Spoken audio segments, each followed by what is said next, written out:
Morning, H. Morning, Chair. Am I audible? Yes, you are, Chair. Good, thank you very much. Okay, we'll just wait 2 minutes for everybody to join. Am I audible? Good. You Good are morning. audible, but your Honorable Nzimande, But yes, but your picture is blurry, but you are audible. how do I fix it? I don't know, you know. How do I Maybe fix take it? Honorable. Maybe take a tissue and wipe the camera on your computer. I'm Oh, honorable, Father Nost. okay, thank you. Honorable Peter, good morning. Good morning, I'm honorable Chair. Good to see you. I'm audible. You are audible, thank you. I can see Honorable Teza. Thank you, sir. Morning, Honorable Teza. Morning, Honorable Preparedness.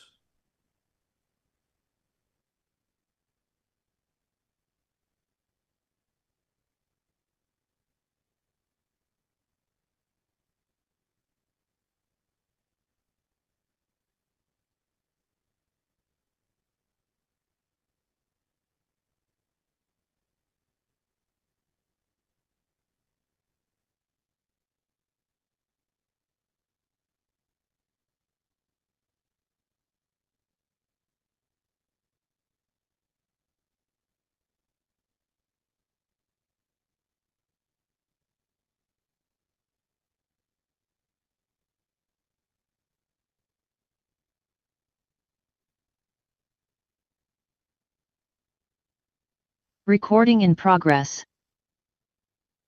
Right, good morning, everyone. It is now 10 o'clock, and I'd like to officially open this meeting and welcome you all to the Select Committee on Public Infrastructure and Minister in the Presidency. Today, the 1st of July, a brand new month, and trust that everybody is staying warm out there.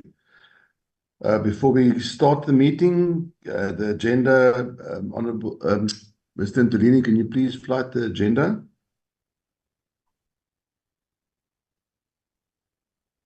Thank you very much. If you can just page up a bit. There we go. Thank you very much. Honorable members, the agenda has been circulated to all of you. It's now been flighted.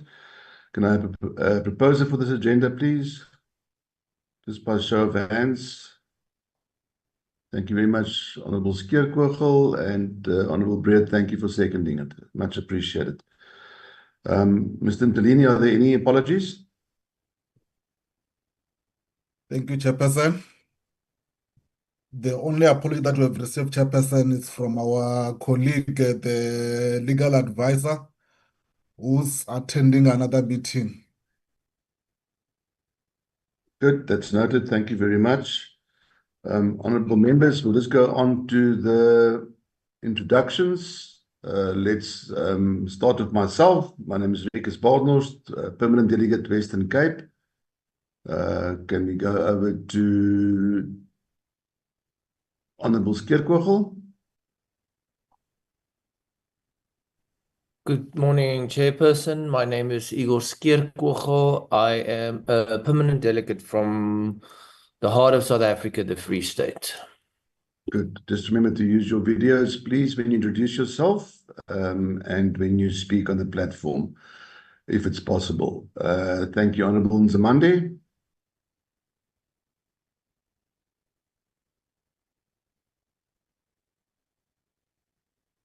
Let's move on. Honorable Teza.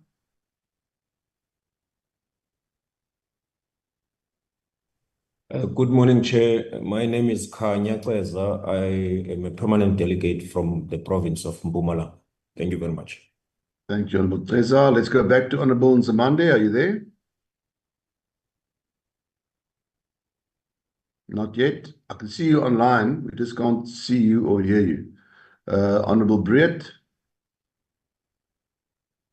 Morning, Chairperson. I am Tammy Breed, and I am also from the food basket of the country, the Free State. Thank you very much. Our committee whip, Honorable Molokome. Morning, Chairperson. Can you see me? Is my video? No, I think, H, can you take off the agenda? I think that might be inhibiting the video. Here we go. There we go. Yeah, thank you, Chairperson, and good morning to everyone on the platform. My name is Regina Molokome. I'm a permanent delegate from Limpopo Province. I'm also the whip of this committee. Thank you very much, Chair. Thank you, Honorable Molokome. Honorable Moyemang, our Chief Whip. Good morning, Chairperson and colleagues. My name is Kenny Mwimang from the province of Northern Cape. Thank you. Thank you very much. Honorable Peter. Thank you very much, Honorable Chair, and good morning to everyone. My name is Mandla Peter, the permanent delegate of Eastern Cape. I thank you, Chair. Thank you, Honorable Peter. Honorable Kaunda. Morning, Honorable Chairperson, and morning to all members of the NCOP and the departments and Honorable Minister and the team. My name is Mbolis Kaunda from the Kingdom of KwaZulu in KwaZulu-Natal Province. Thank you. Good morning. Thank you, Honorable Kaunda. Let's see if Honorable Nzimande is willing to show us his presence yet. Yes, good morning, Chair, and good morning, everyone. My name is Jalan Zimande, a permanent delegate from Gauteng. Thank you. Thank you very much, Honorable Zimande. I think the only one we've missed so far is Honorable Makasini. Is she on the platform? Not yet, Chair. Okay, we'll just wait for her to join then. Thank you very much. That is then our select committee. Good morning, Honorable Minister McPherson. I see you online. Would you take us? You're very welcome in this meeting. It's let me just say it's an honor to have you here. We always have a problem because in the past our committee sat on a Wednesday, and that's normally when the ministers have their cabinet days.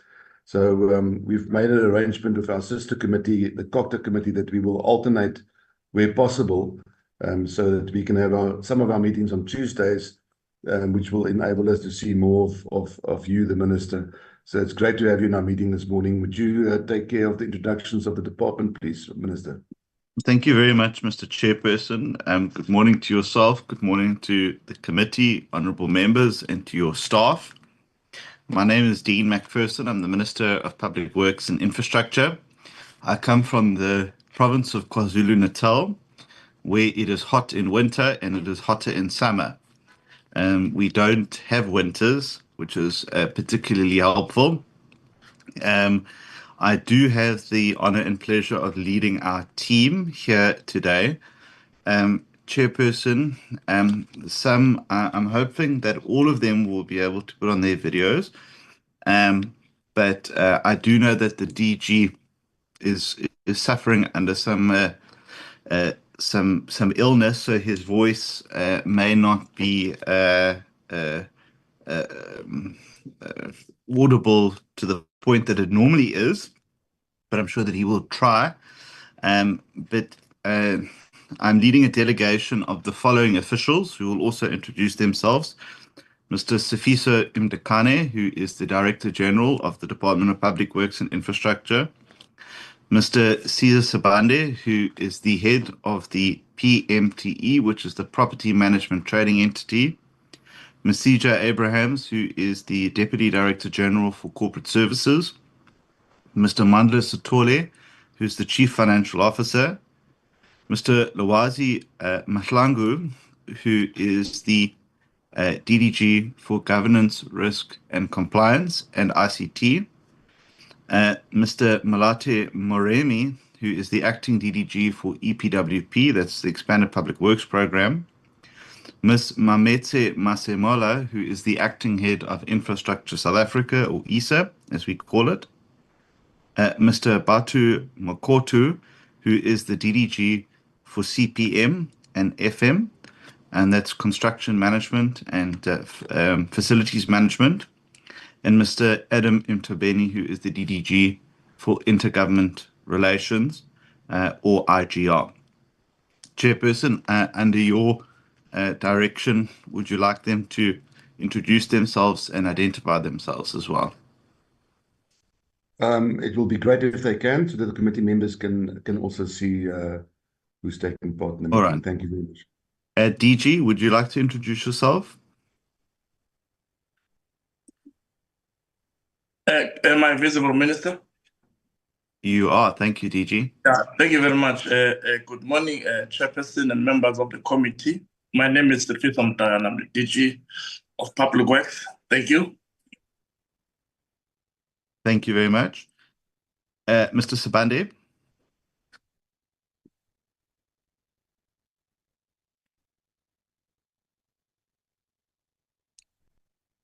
Mr. Sibande? Just check he's online.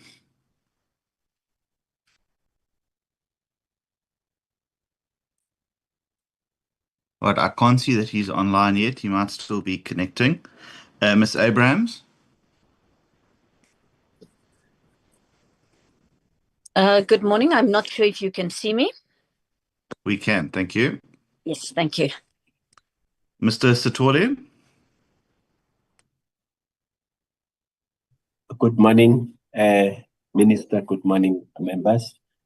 I'm not sure if you can see me. My name is Mandla Stole. I'm the CFO of the Department of Public Works and Infrastructure. Thank you. All right, we can tell that you're in a public works building because the ceiling's broken. We are then going to call on Mr. Mahlangu.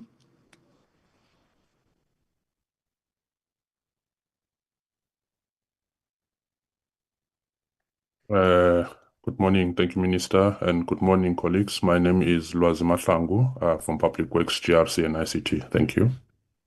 Thank you very much. Mr. Moremi.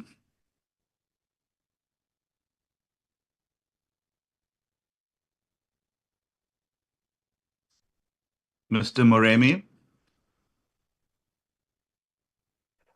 Good morning to you, Minister, and Chairperson of the Portfolio Committee and committee members. My name is Molate Moremi. I'm the acting DDG for EPWP. Thank you. Thank you. Ms. Masamala.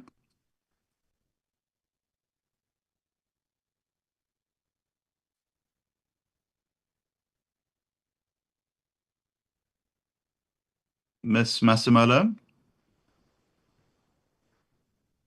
I can see she is online. She might just be having a challenge unmuting herself, but she is online, Chair. Mr. Makatu. Good morning, Minister. It's Batu Mohotu from Department of Public Works.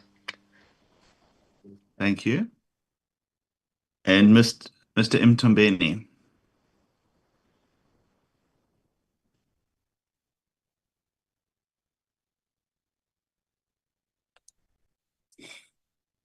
Adam, can you unmute yourself?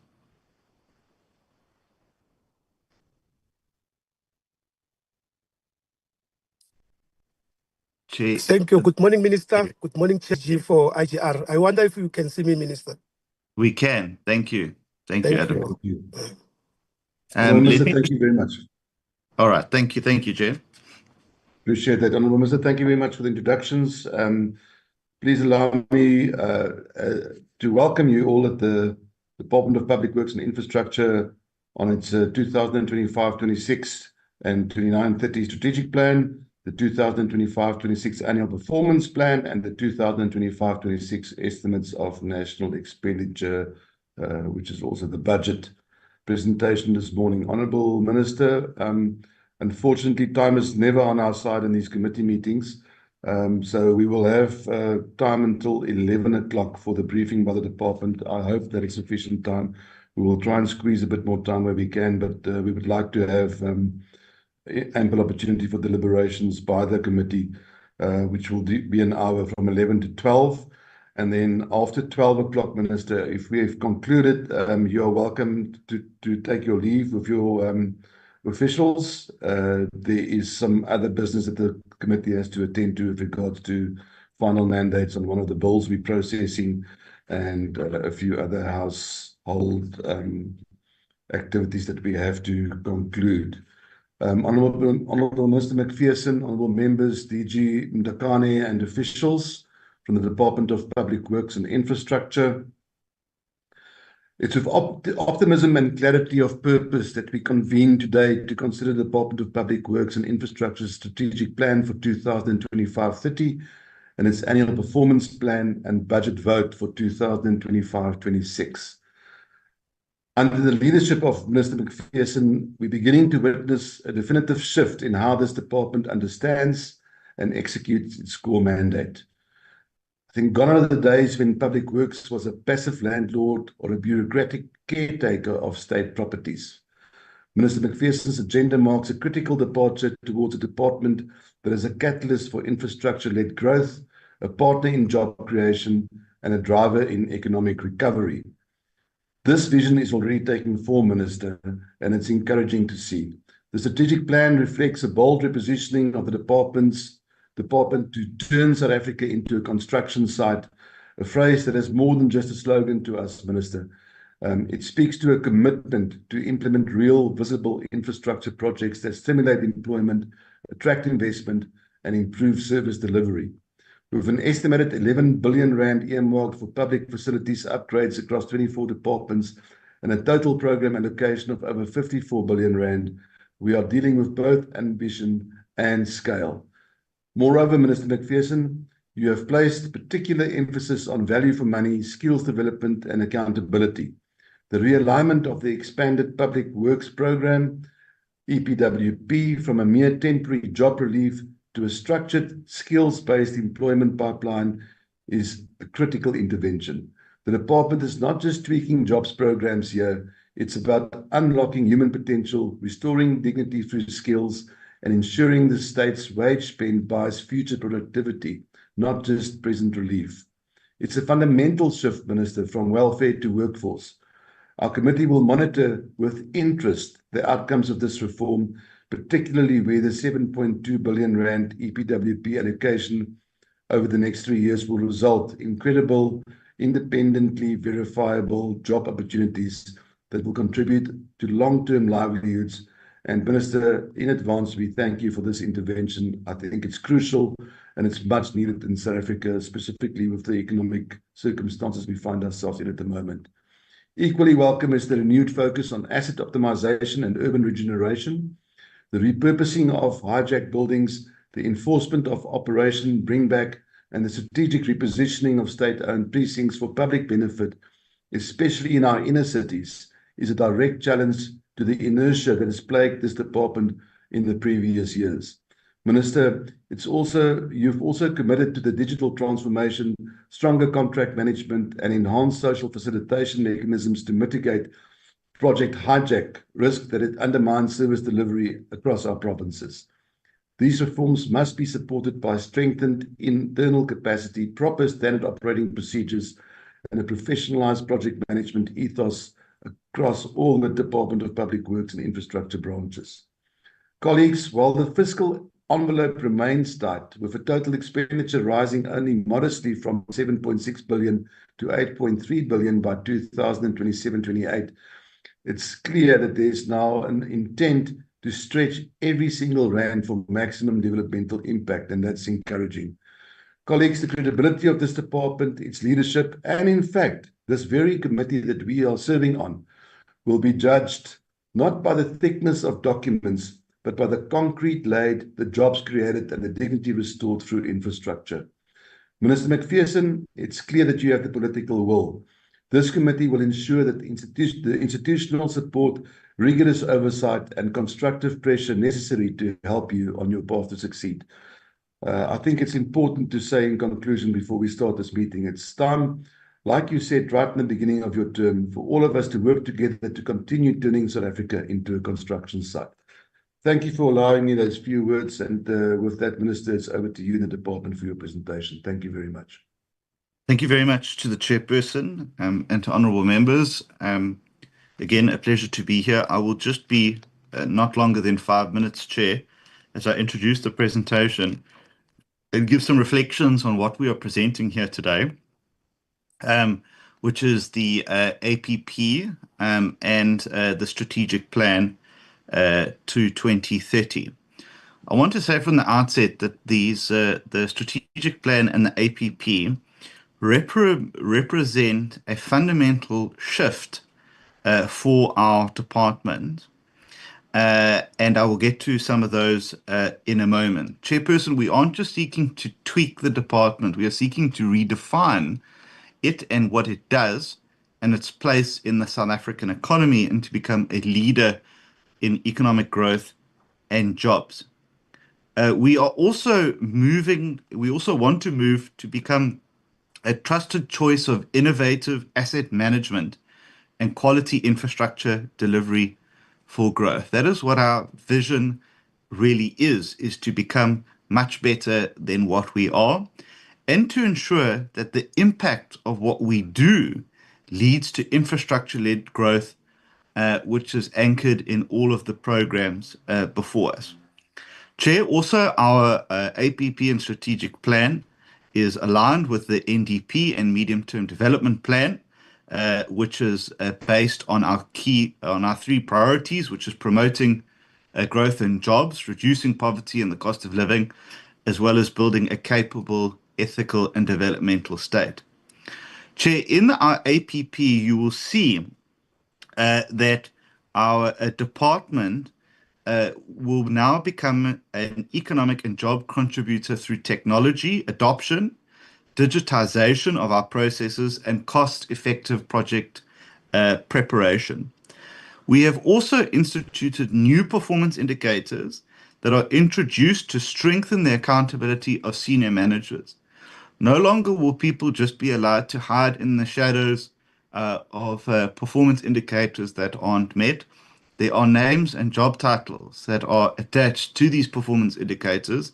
And if people don't meet those indications, we will have to understand what that means in the long term, because people must be held accountable for the jobs in which they are employed for.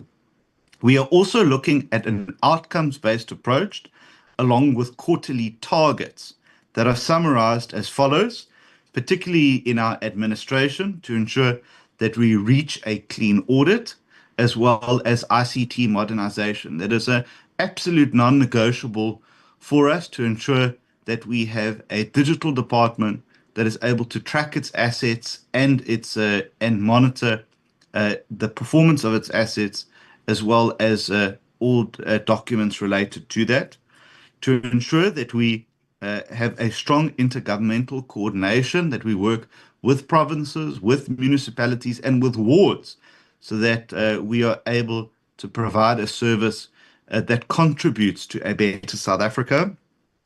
As you mentioned, we are realigning the EPWP program to ensure that it is more a skills pipeline to long-term decent employment, as well as employing technology in there, that we take away the abuse that we see in EPWP, and that we introduce more transparency so that people are able to fairly access opportunities and skills.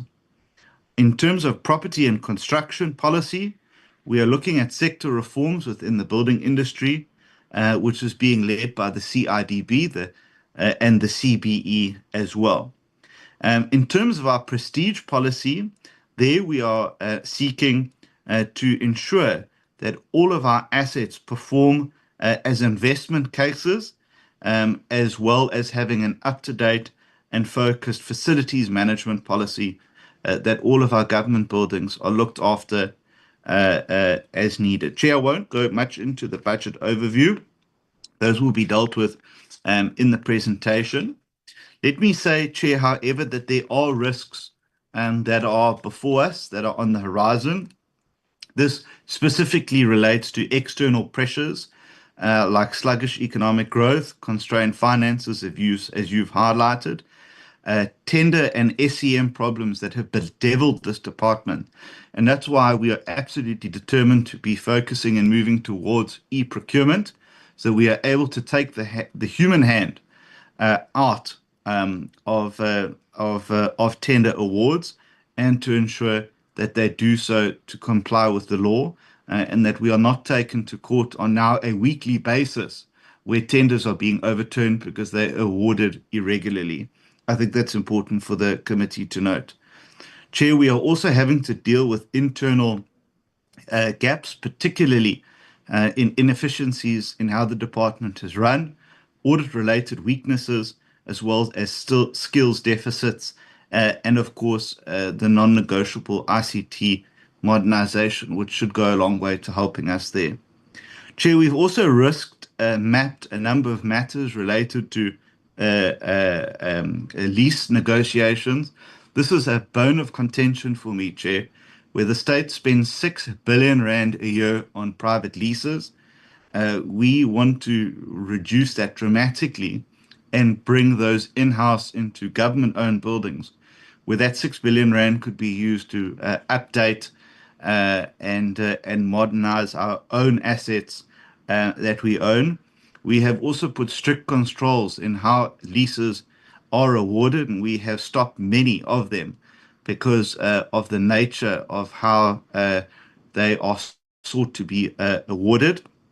And we have also now intervened, and there will be serious repercussions, which we'll be announcing in the next while, for officials that have been colluding with landlords to try and award inflated leases that would not pass legal muster on any standard. And so we are taking strong action to ensure that that collusion and that unlawful action comes to an end. So, Chairperson, as I said, this is not a tweak. This is a fundamental shift for us. It is a bold plan that we carry into the future, and I do hope that the committee will support the actions that we are taking.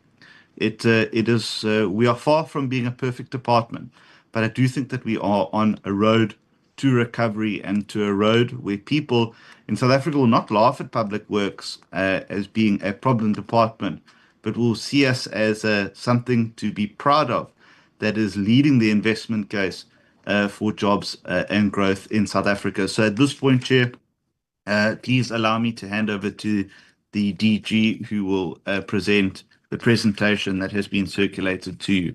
Thank you very much to yourself, Chair, and over to you, DG.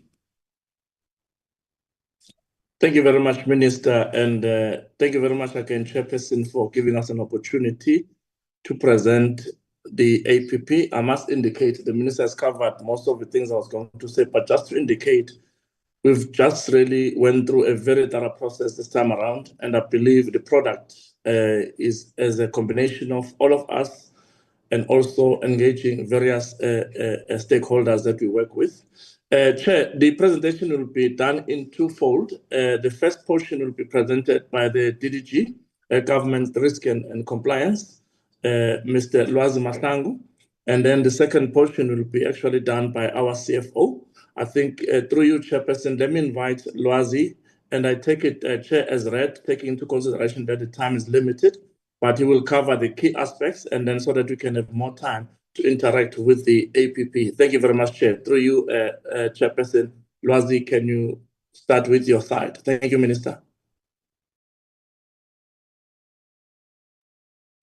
Thank you, DG. And good morning, Honorable Chair of the Select Committee, members of the Select Committee, Honorable Minister, Deputy Minister, DG, Head of PMT and colleagues, and also parliamentary staff.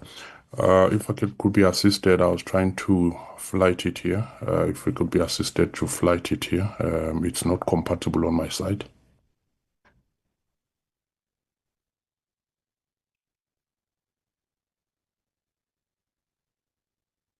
H, could you assist with that, please? Chairperson, I've also been given Mr. Mandla Sithole as a co-host. He can flight on their side. That'll be helpful. Yeah, thanks. Okay, thank you. Mr. Stolle, if you could assist me, please. While it's coming on, Chair, maybe I could start. Basically, the presentation, if I'm on slide 2 now, It's we basically giving context of our strategic plan and APP. I will also talk to the two and how they are how the two documents interact, and also the call. Oh, thank you. Maybe we can go to slide 2.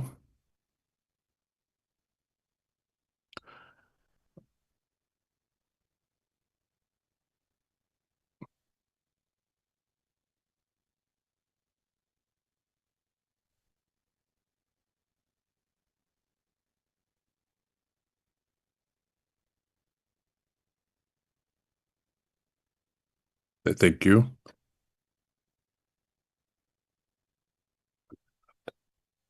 Yeah, on slide 2, thank you. That's the context and the outline of the presentation, Chair.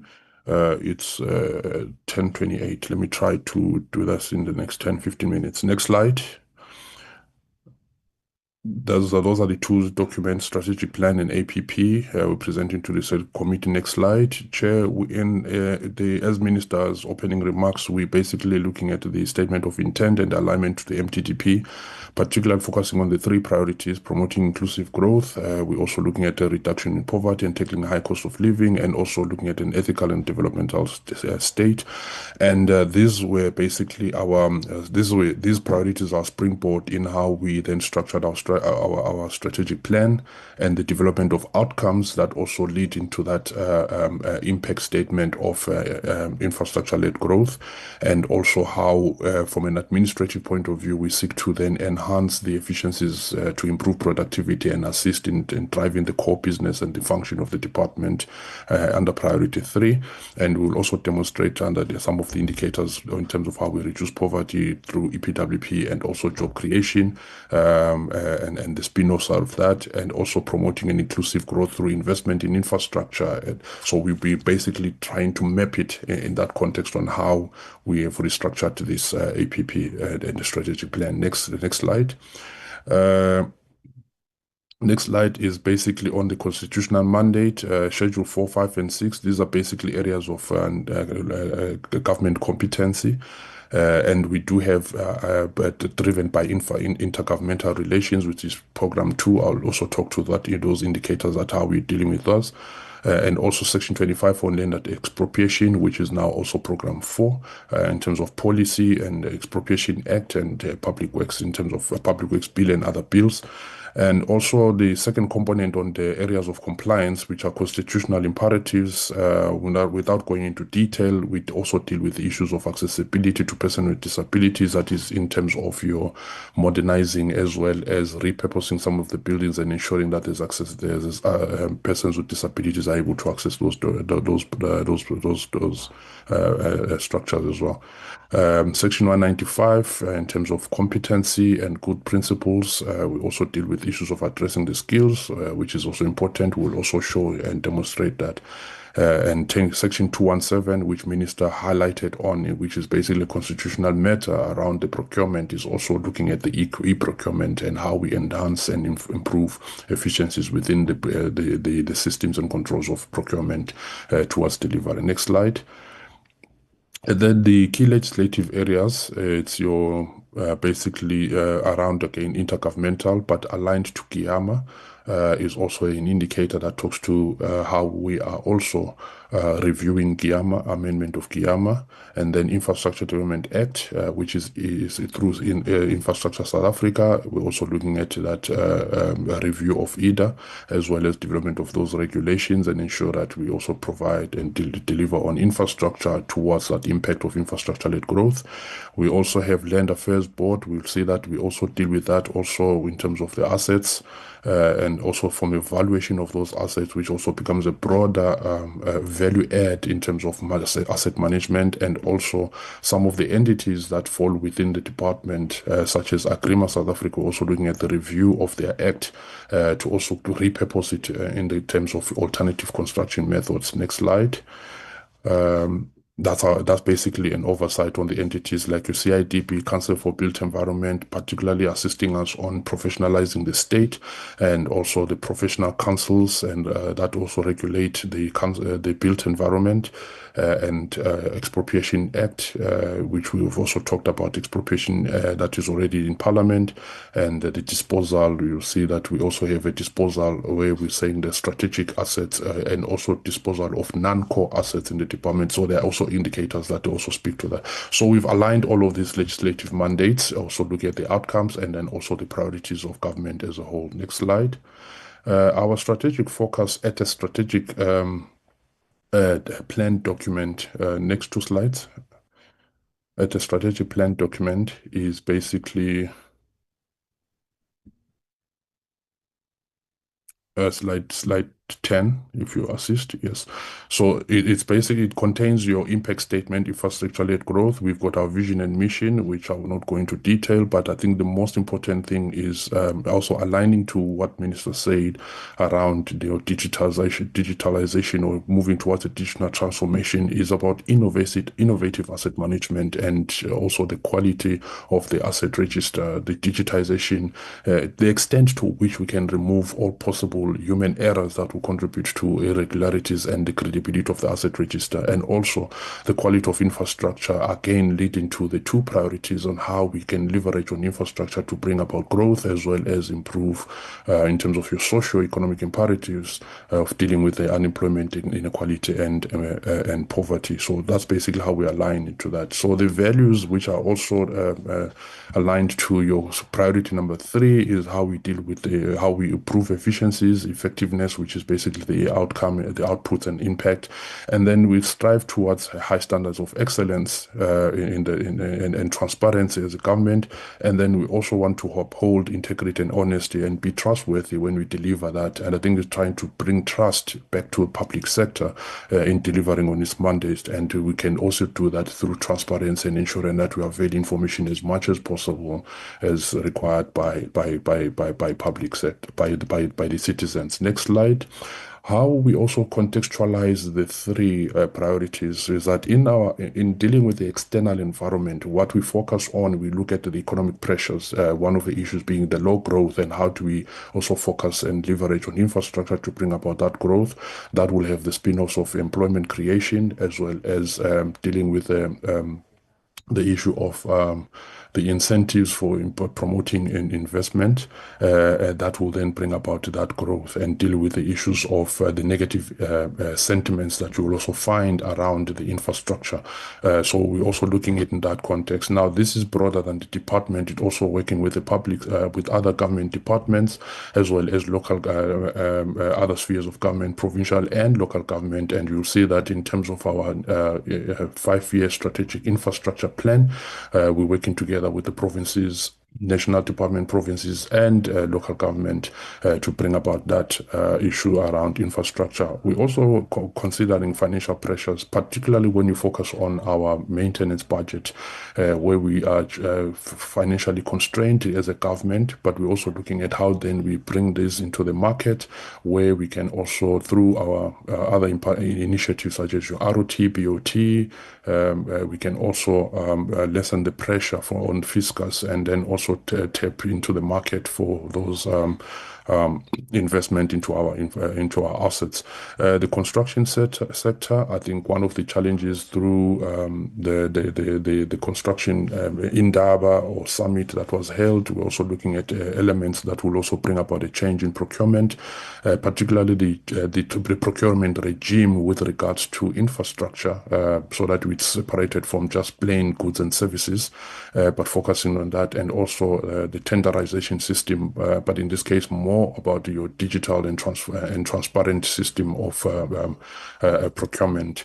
We're also looking at the changes in the property market and the skewness and balancing the public sector portfolio and the private sector rentals, and also determining who are the key players, as well as public sector, which is large portfolio, how we can also influence the market in terms of the direction it takes with regards to rentals. fundamentals, and also understanding the risk associated with that, and the implications on the property as a whole, cost of property, as well as the implications on investors in property.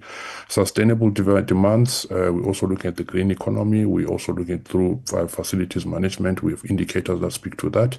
I will also demonstrate how we are contributing to that. I'll also driving our 2018 green building policy. Internally, we're looking at the systems and controls that will also enable us to actually achieve some of these external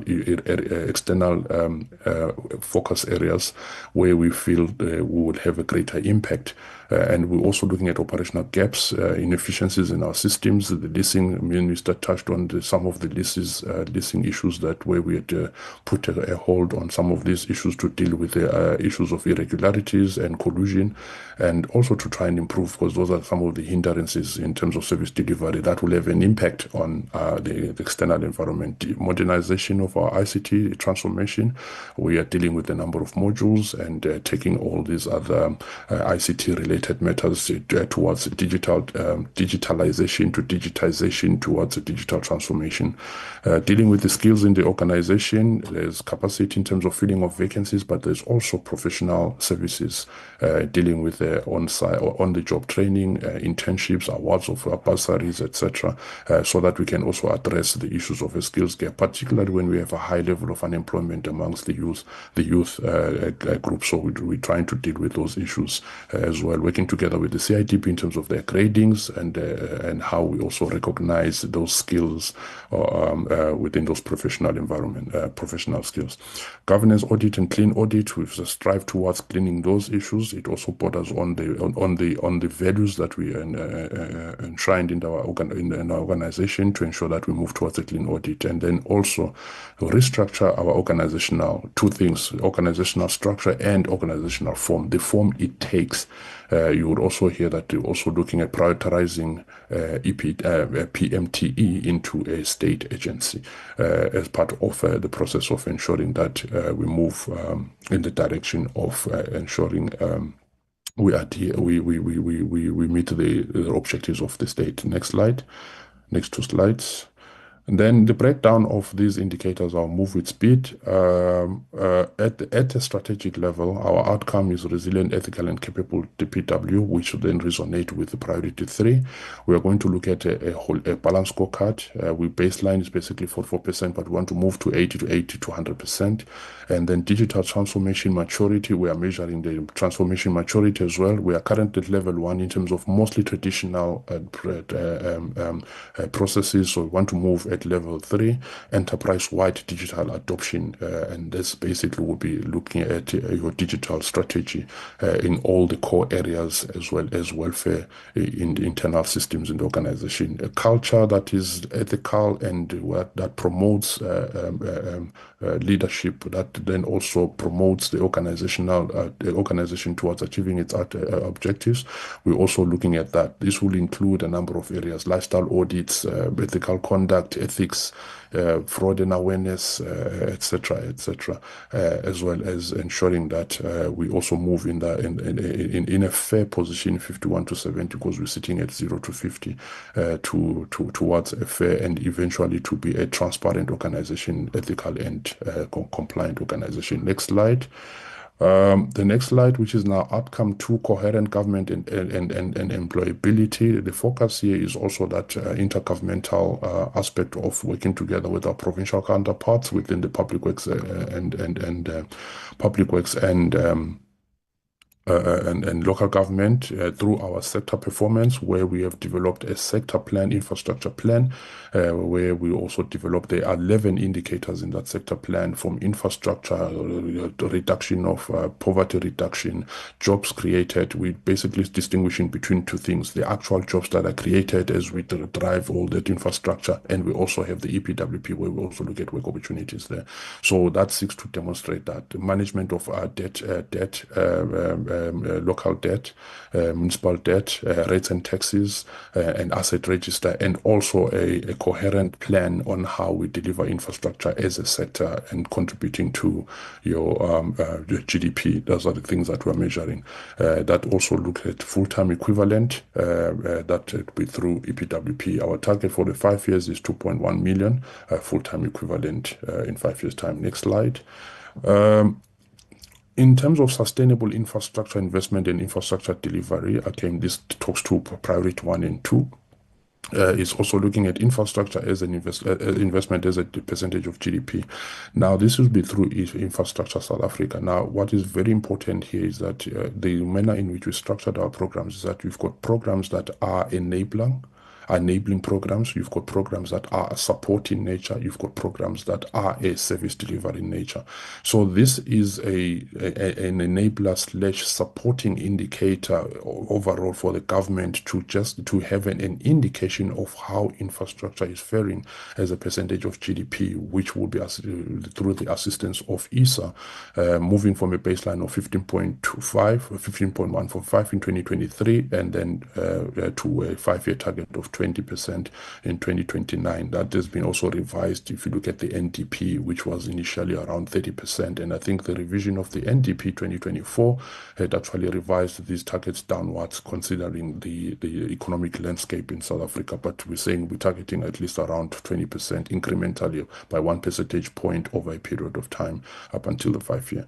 Value of public sector infrastructure investment, we're also looking at that internally in terms of use of our assets, 290 billion that we have as a baseline. We want to move towards 350 billion of public sector infrastructure investment, and that will also contribute. It talks to that issue of the financial constraint that we also raise as an external factor, how we leverage on that and bring about how we also draw from the private sector crowd-in investment to bring about that fiscal, to reduce the fiscal stress on the government. Mega projects above 3 billion brought to the market. We're looking at 5 mega projects right now, and then we're looking at over 5 years to actually take about 30 of those mega projects into the market to ensure that we also leverage on those from an investment point of view, but also from a delivery point of view. Revenue generated, which is now outcome number 4, asset management optimization. At some stage, we did present your asset optimization to the Select Committee. This is now how we are looking at generating revenue from a baseline of 90 to 1 billion over a 5-year period, particularly on those strategic assets, and as well as gross capital fees commission, gross capital formation from, we currently have a 0 baseline because we're still initiating these BOT, ROT programs. But from a projection point of view, we're looking at about 10 billion that will be brought in through this BOT and ROT over a 5-year period. Next slide. And next slide. And then outcome 5, transformed. Yes, thank you. That was still on that slide. Thank you. Transformed and professional built environment. This also speaks to priority number 2, but inherent in that is also priority number 1 on how best we can also look at efficiencies within the systems to bring about participation rate and improve participation rate, where we also use our procurement power to then look at the designated groups, contractors, contractor youth, contractor women, especially that are owned, and then also disabilities. We have that breakdown where we want to have a higher percentage participation of those designated groups at a higher level. Next slide, also in a contribution of these designated groups from contractor category, SMMEs, contractor in rural areas, in underdeveloped townships. We're also looking at the BBB levels, as well as the building skills within the environment. We're looking at about 100,000 to 120,000 by 2029 of registered professions as part of our contribution to professionalizing the state. And that will also assist in also ensuring that within the public sector, they are also absorbed in the built environment, or departments that are also in the built environment, to contribute to addressing the issue of unemployment, but at the same time improve efficiencies in service delivery for the state. Next slide. Now, taking this 5-year strategic plan, we then break them down into components at an annual level. And then these are then broken down by programs. And then we say program 1, administration, we deal with the compliance, which also talks to the issue of priority, a capable ethical state, where we also look at the extent of compliance with a basket of key compliance. If you go to the strategic plan document and the APP document, there are 3 segments: compliance, constitutional matters, compliance issues, and in-house policy strategies. There's a total of 46. So the key basket of this is to ensure that we also address these issues. This also links to the internal environment of a good governance and clean audit, where you'll find that a lot of AG matters, they will also focus on whether we are complying to certain acts as well as regulations. So this also deals with that, and this will maintain that the top 20 that we currently have out of the 46, we will build on it over time. We maintain them at 100%. Rating of ethical and leadership culture, we also want to rate that to ensure that we are a transparent and ethical organization. And Minister was talking about consequence management. It also forms part of that the consequence management should be a deterrent to some of these issues, particularly where there's pure negligence and issues of collusion between officials as well as the private sector. So it seeks to deal with that. And then in terms of addressing our capacity, we're moving at 10%. This is basically a barometer from the DPSA, but not that we are hamstrung by or we are locking ourselves to that. We would like to go beyond that 10% to even 8% and 9%. But currently with the baseline of about 10-11%, we're saying that we're looking at the rationalization of that capacity to ensure that we fill all the vacant posts, and that is already underway in filling the vacant posts to ensure that we reach that 10%, and then over time link that to organizational reform as well as strategy.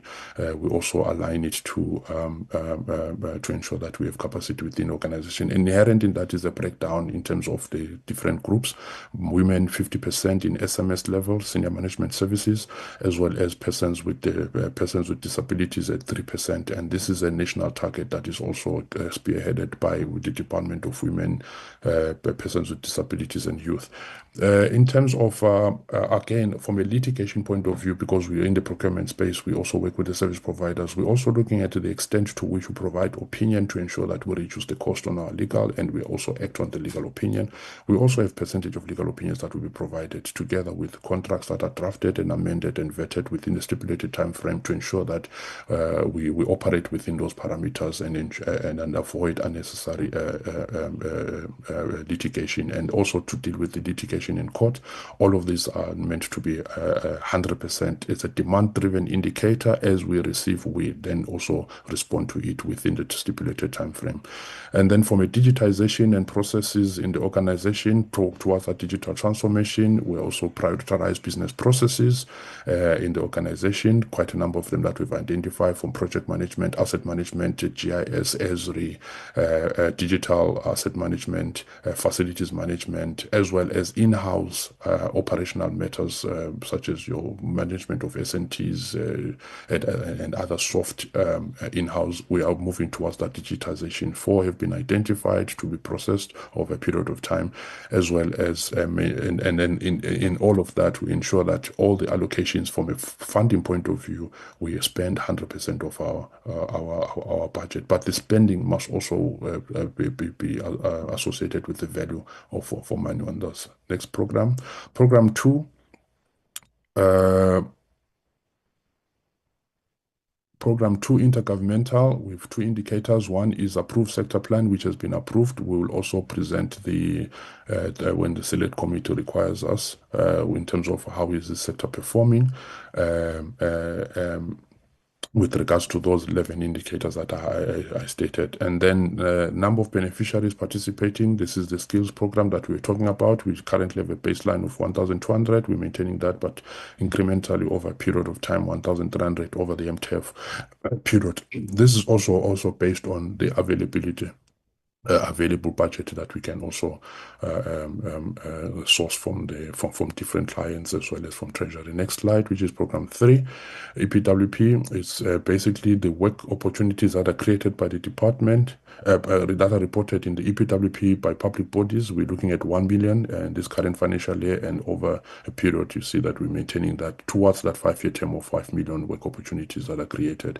We also look at work opportunities that are reported by the department, and this is where with interaction within the organization, numbers of work opportunities that are created by line functions in the department, CPM, FFM, but also our interaction with the IDT, who then basically implement on our behalf. So we're looking at 63,367 work opportunities to be created. The table basically is a breakdown on a quarterly basis that when we report to Parliament, we will be then reporting against those targets. Next slide. Next slide. What we've done, Chair, we've also assisted the honorable members with the breakdown of that. There are attachments to that so that there's a geographical, you can see the geographical spread of where we are on EPWP. Policy is again in a CIDP Act that we're amending, Public Works Bill that we're developing. We intend to actually have this developed and produce it and ready for Parliament and then parliamentary processes. I alluded to the issue of Kiama Bill being amended. The revised part will be produced for parliamentary processes. That's basically part of the process that we're undergoing. This will also work together with the asset management transformation, digitization of the whole property and asset management as well.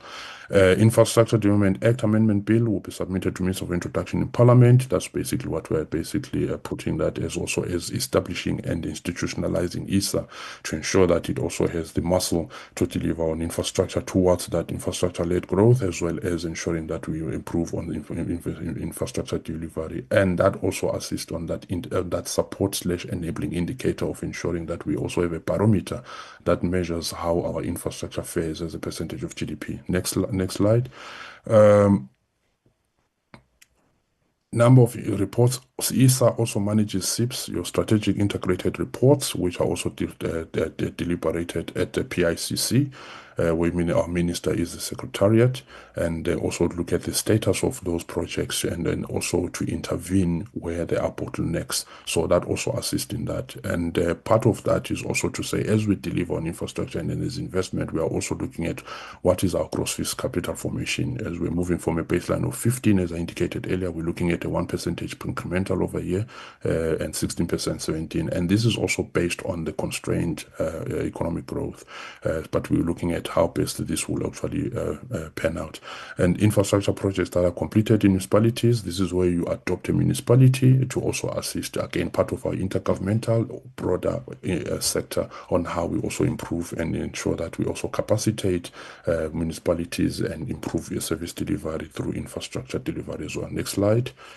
And then lastly, on the program 4 is basically the small harbour redevelopments. We've identified 3 for redevelopment over and above the already proclaimed harbours as well. So these are also for redevelopment. It also has economic spin-offs, employment, deal with issues of poverty as we look at the redevelopment of those small harbours. Next slide, which is program 5, Prestige.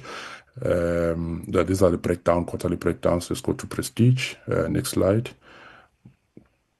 I'm trying as best to be fast, Chair. Number of planned state events. Now we support the state events such as your saunas, the budgets, presidential state visits, as well as your state funerals and state events. So basically we have planned about 8 that are already in the schedule that we know that we get from Presidency. Planned for the year. We'll be supporting those with movable structures, your marquees, your tents, your cutleries, etc., etc. And then what we've also important that we're doing is to also develop a compliant movable asset register for the Prestige portfolio. That also includes members of Parliament, from offices to houses, to ensure that we have a compliant asset register. We know what we know in relation to our assets that we're managing for the client, so that when there's a request for particular assets, movable assets, we are able to then go to the register and then identify whether we have it, and that also speaks to condition of those assets in terms of provision of those assets. So it also assists from a decision/management point of view on how we manage movable assets. Next slide, which is program 6, administration.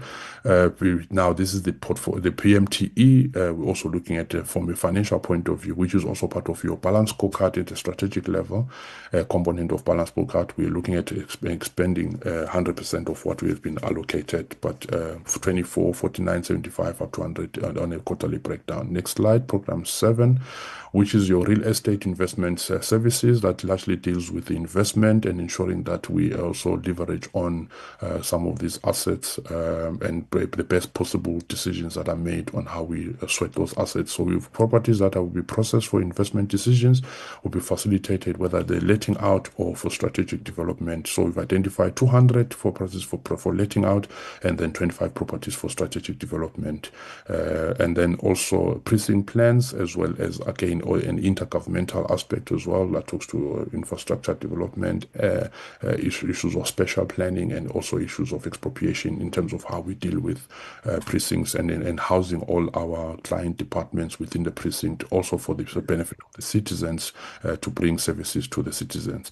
Compliant GIAMA, compliant functioning of CAMP and UAMP. We also, one of the issues is that I think we've been also coming to the select committees, the challenges that we have between a relationship issue, client relationship issue between ourselves and the clients, where we're also looking at how best we can service the clients by ensuring that there is capacity and skills that is provided in relation to the needs assessment and the needs compilation of their needs. That also resonates with the budget and the required skill set that will be required to also assist them for. So we've got one compliant document that will be sent, and that is also a GIAMA requirement. Next slide, program 8, which is construction project management. We're looking at the total number of projects that are completed, capital projects. We've also disaggregated that to say for these projects, in terms of your strategic parameters, that we look at what will be the direct jobs that will be created from these. These are projected jobs. What will be your indirect jobs created, and then also induced jobs that we have. So we have 78 projects that will be completed. We also have there a breakdown, which is part of the annexure of the projects that we have also provided to the honorable members to also have a look at, have sight of those projects as well. And then we also look at designs that are completed, and then this also links to your number of infrastructure projects at procurement stage. This is one of the measures that I think we are also measuring it, which is an efficiency indicator to ensure that we are able to move these projects from different, at different stages, to ensure that it also increases the number of projects that are finally completed when we start managing this at a procurement level. And then in terms of the bridges, number of bridges that are constructed, 96 that we currently have. This is also a social infrastructure that also assists in areas that are prone to flooding, as well as areas where there's a need to assist the citizens to connect from one point to another point. Next slide. That also contributes to your Operation Pakisa. That's one of the contribution in terms of through the bridges. Next slide. Program 9. Real estate management services. This is now the larger part of our portfolio that deals with the leases, where we also say, look, one of the things that we need to do is to find how do we reduce the size of our lease portfolio. And we do that through measuring the square meter reduction in that lease portfolio, 10,000 to 15,000, 20 over MTEF, and also how we convert some of these private leases to a public sector through the LTO, lease to own. When there's a decrease or an increase in terms of a lease to own, it will also have an impact on the reduction of the lease portfolio, particularly from the private sector. So you can see the connection between those two. One is quantum, the other one is the square meterage that we also want to measure. I'll also raise why it's important to also the importance of the square meterage when I deal with the other aspect within this portfolio. Number of state-owned accommodation productivity utilized, that's also linked to that LTO and the square meterage to see that reduction over a period of time, as well as now 9.4. This is where this information will be contained in a publication, annual property performance, which will also determine what is the square meterage that we are currently having in terms of public sector.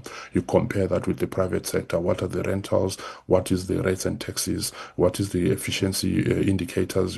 How much are we using in terms of energy, savings, electricity, and alternative sources of energy? All those will be contained in that document, where we now have a document that then talks about every property within the organization. What is the efficiency and the performance of that specific property compared to the market as well? I alluded earlier on that we have a large portfolio, but how do we influence the market? And it is through this understanding of our document and the important information that we are able to influence the market. Next slide.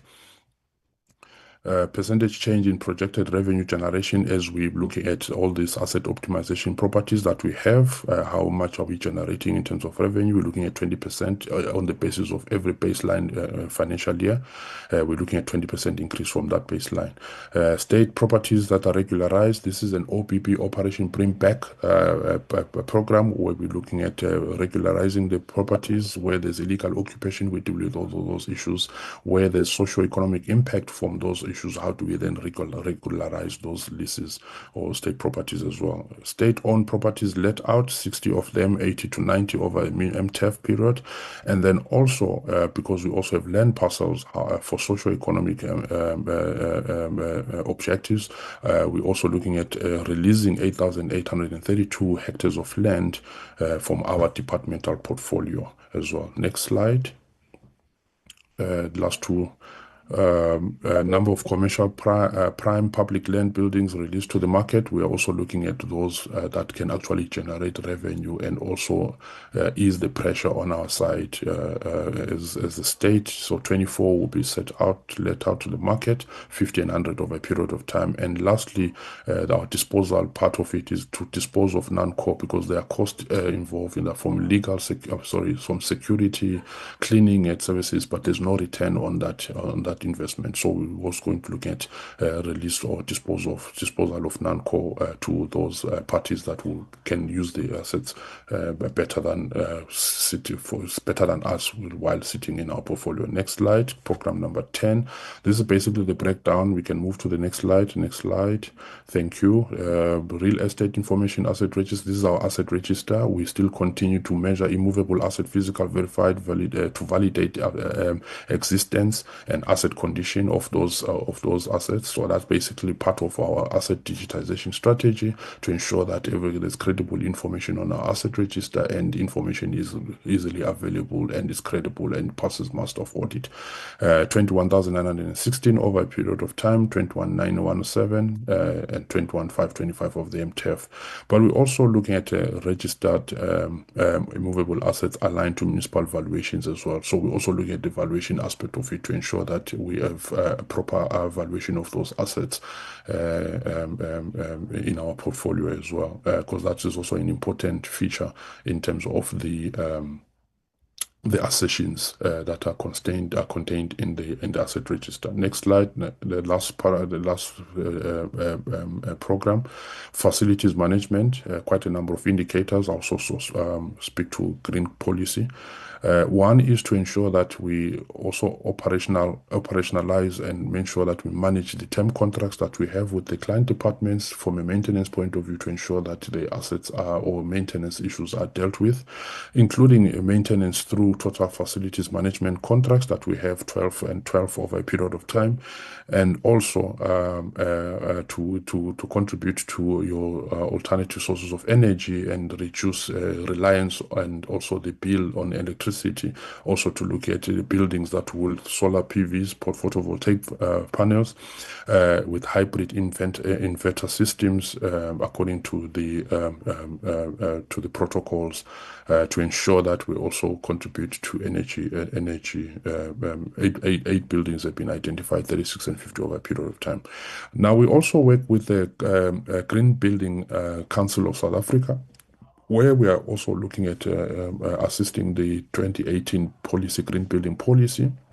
We're also looking at rating our government departments or public sector and certifying those departments with a star rating, whether it's a 4-star highest rating, to ensure that that is also going to be contained in that annual publication that I alluded earlier on, to look at what will be the rating of those buildings as well. That is our contribution in terms of your green building and your green economy. And also is also to looking at existing buildings that are owned by the department and how we also certify those ones, but also looking at new buildings that if you construct a new building, we must also looking at embedding that green rating at the construction, that at the design towards the construction, so not to construct and then we start thinking of certifying, green building certifying. So that will be embedded in the design itself. Next slide. Then what we are also encouraging in the department is to identify professions within the department who will also participate in the green building accreditation professionalism. That's also part of professionalizing the built environment officials, but also have an understanding of the entire green building ratings and the contributions to green building. And then also 11.7 is also when we do major renovations, and because we're in the construction industry, we're also looking at how we can also certify ourselves as a net zero waste, because waste can also be used for other purposes. So as a net zero waste, and we'll be certified at a level 1 in dealing with the construction waste. So that's another alternative where we can, another initiative that we're dealing with these ones. And also the annual publication of the State of Green Building report in accordance with the Public Works Green Building policy that we was assigned in 2018. So those are the contributions that we are making through the APP in support of your strategic priorities. Sorry, Chair, I had to rush this. That ends the first part, and then the next component will be the financials. Thanks. Thank you very much. Please continue. Okay, can we allow the CFO Chairperson, Mr. Mandla, to continue? Please continue. Thank you. Thank you, Chair. Chair, I will take you through the budget for the department as the main vote, and I will also deal with the PMTE. For the main vote, the year that we are referring to, it's under the 3 years, which is medium-term estimate, which is from 25-26 financial year to 27-28 financial year, which support the strategic plan and the APP that Lwazi has presented. So, Chair, the total budget it's 7.6 billion. What perhaps the committee can note, there've been actually a decrease. If you check with the 24-25, it was 7.6, whereas in the 23-24 it was 8.3 billion. So our budget continued to decrease. The main the reduction was under EPWP. If you look at 23-24, it was 2.9 billion, but it has gone down to 2.2 billion. It then, after that, increased by around 3% or so. So it's very important for the committee to note that, to say our budget is not increasing as it's expected. But as the Minister said, we need to do more with the liquid that we have. So mainly for Program 1, we have 615 million for 25-26 financial year. Program 2, 59 million, and EPWP, I've already touched on it, is 2.2 billion, while property and construction industry, police and research, it's 4.5 billion, which also has a slight increase over the outer years. And then the total, as I said, it's sitting at 7.6 billion. Then the economic classification, how this amount will be spent per economic classification. For compensation of employees, for the main vote, it's 654 million, which is also slightly growing for the outer years. while goods and services, it's sitting at 676 million. I must indicate, Chair, it's not enough given the portfolio that we are managing, where then ESA is included there for project preparation of about 180 million. Then for transfers and subsidies, you can see the significant amount of the budget for the department. It's toward transfers and subsidies of 6.2 billion. Mainly it's for our entities, where it's sitting at 4.2 billion, but for provinces and municipalities for EPWP program, it's 1.1 billion, and with a slight increase for the outer years. And then for foreign government and international organizations, which are Commonwealth World Grave, it's 39 million. Then public cooperation, which is IDC, where we are funding ESA, it's 106 million. Then for non-profit institution, it's 716 million. That's where we also do the program of EPWP through IDT. Then for payment for capital asset, it's just a small amount of 11.5 million. So this is how then the total budget of 7.6 billion will be spent for per economic classification. Then just to give us a high-level summary, over the medium term, the department will prioritize job creation, as Lwazi has already indicated, skills development, infrastructure support, and state capacity building. It will also maintain oversight of public works policy and coordinate across government spheres, as the minister indicated, the work of IGR. Then from the budget point of view, the total, as I've indicated, it's 7.6 billion for 25-26 financial year to 8.3 billion, which is growing on average about 3%, which is not sufficient given the demand that we are having and the inflation. For transfers and subsidies, in total, it's 19.7 billion. Which also it's 82% of the total budget for the main vote, which is broken down into departmental entities, mainly is PMT with 4.2 billion, CIDB, CBE, and Agrima South Africa, while EPWP wages via non-profit which is non-state sector program, conditional grants and support for public infrastructure, which I've already indicated for IDC. While operational cost is sitting at 4.2 billion, which is 17% of the total budget, which is mainly compensation of employees and goods and services.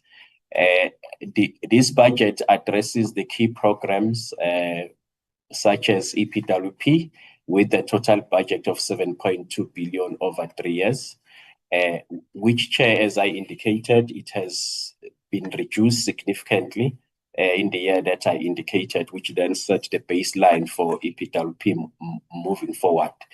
The allocation, Chair, it's mainly 6 billion in transfers to implementing bodies, 683 million for staff compensation, and for goods and services, it's 532 million. For technical support, will be given to 200 public bodies. Oversight coordination, Chair, we have 96.5 million over the MTEF. Then for skills development and state capacity building, we have 91 million over the MTEF, while infrastructure development support, which is ESA, we have 589 million over the medium term.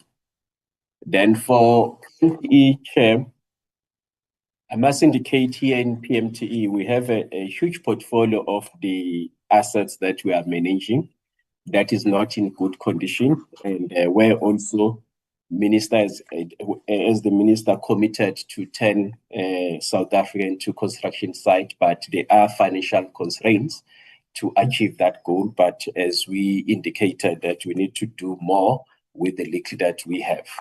So for PMTE, Chair, for 25-26 financial year, it's 17 17 billion, while 26-27 it's 18 billion, and the last financial year of the medium term it's 19 billion. And the breakdown is per program, where program 1 is sitting at 961 million. Real estate investment services, it's 193 million. So, Chair, you can reconcile with what Lwazi was presenting on the APP to say each program, how much it has to achieve its goals. Construction management services is 2.9 billion. You can then imagine, Chair, as the infrastructure department, we only have the allocation of 2.9 billion, which is it's concerning. Even the portfolio that we have, and also if we want to reduce leases to accommodate our clients to state facilities, we need more money to do that. Real estate management services, it's 9.2 billion.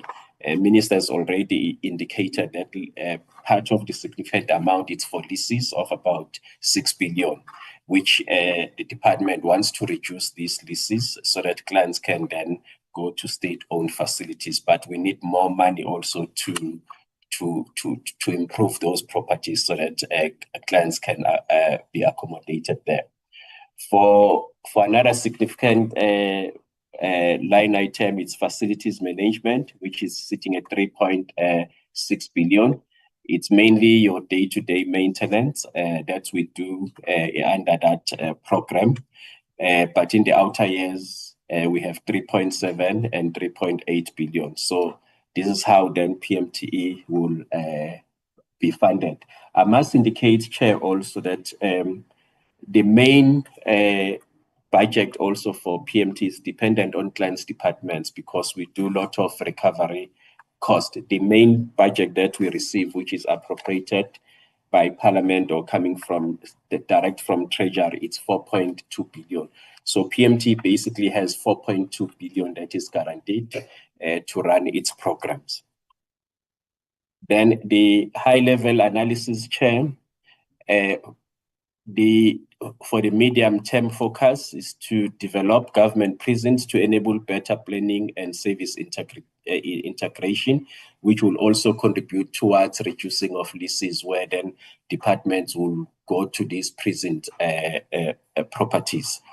Refurbish and maintain government buildings, including police station, courts, correctional centers, and office buildings. I must indicate, Chair, wherever you go in our country, you can see the condition of our police stations, and this is what the department is focusing on. However, we don't have enough money to maintain these facilities. Projects for 24 departments that we have, which are funded over the medium term, it's 11 billion. As I indicated, Chair, it's not enough. But there are engagements with Treasury, but it's not promising that we'll get anything more than what it's really required. So the total allocation over the medium term, it's 54 billion for PMTE. Then for financials, Chair, just the expenditure, we project to rise that expenditure to rise from 14 to 16 billion, which will grow at 6% annually, while goods and services, it's sitting at 61% of the budget, mainly they did it 3.2 billion. That one is mainly for leases, Chair, which is 21.5 billion, as we indicated. It's a significant amount. We wish that money can be directed toward state facilities, which the minister has already highlighted to say this is what we're able to do to reduce leases. And for repair and maintenance, it's 6.9 billion. For such a huge portfolio, given the condition of our properties, we ought to have more under this area of repair and maintenance. But we understand that there are fiscal challenges in government as a whole. While then we have that, Chair, there are programs that Lwazi has already reported, like ROT and BOT, where we will be attracting private sector to invest in our facilities through triple Ps. that work will come handy to address these challenges that we are having. Then for transfers, Chair, it's what I spoke about, where PMT is getting on average 4.2 billion per financial year. So for the medium term, is sitting at 12.7 billion. Revenue growth expected to grow from 17 billion to 19 billion, which is 6% growth, which we are projecting. But as I said, it's dependent also on the clients' departments. When Treasury reduces the budget of clients, we get affected by that. Hence, these figures for PMTE change regularly depending on how the departments are allocated. But there are engagements with the National Treasury to say how can they ring-fence any accommodation charges budget or infrastructure budget so that even if there is a decrease, such budgets are not affected because it affects our commitments with service providers. The budget that was also reduced, Chair, it's for BMA. We're all aware that the BMA now it's an entity that has been approved, it's running. So we then transfer that budget to BMA. Then the overall objective of PMTE is to then do things in an efficient way, cost-effective management of government properties to support service delivery and infrastructure development. Chair, let me hand over to Mr. Mahlangu to finish the few presentations that are left. Thank you, Chair.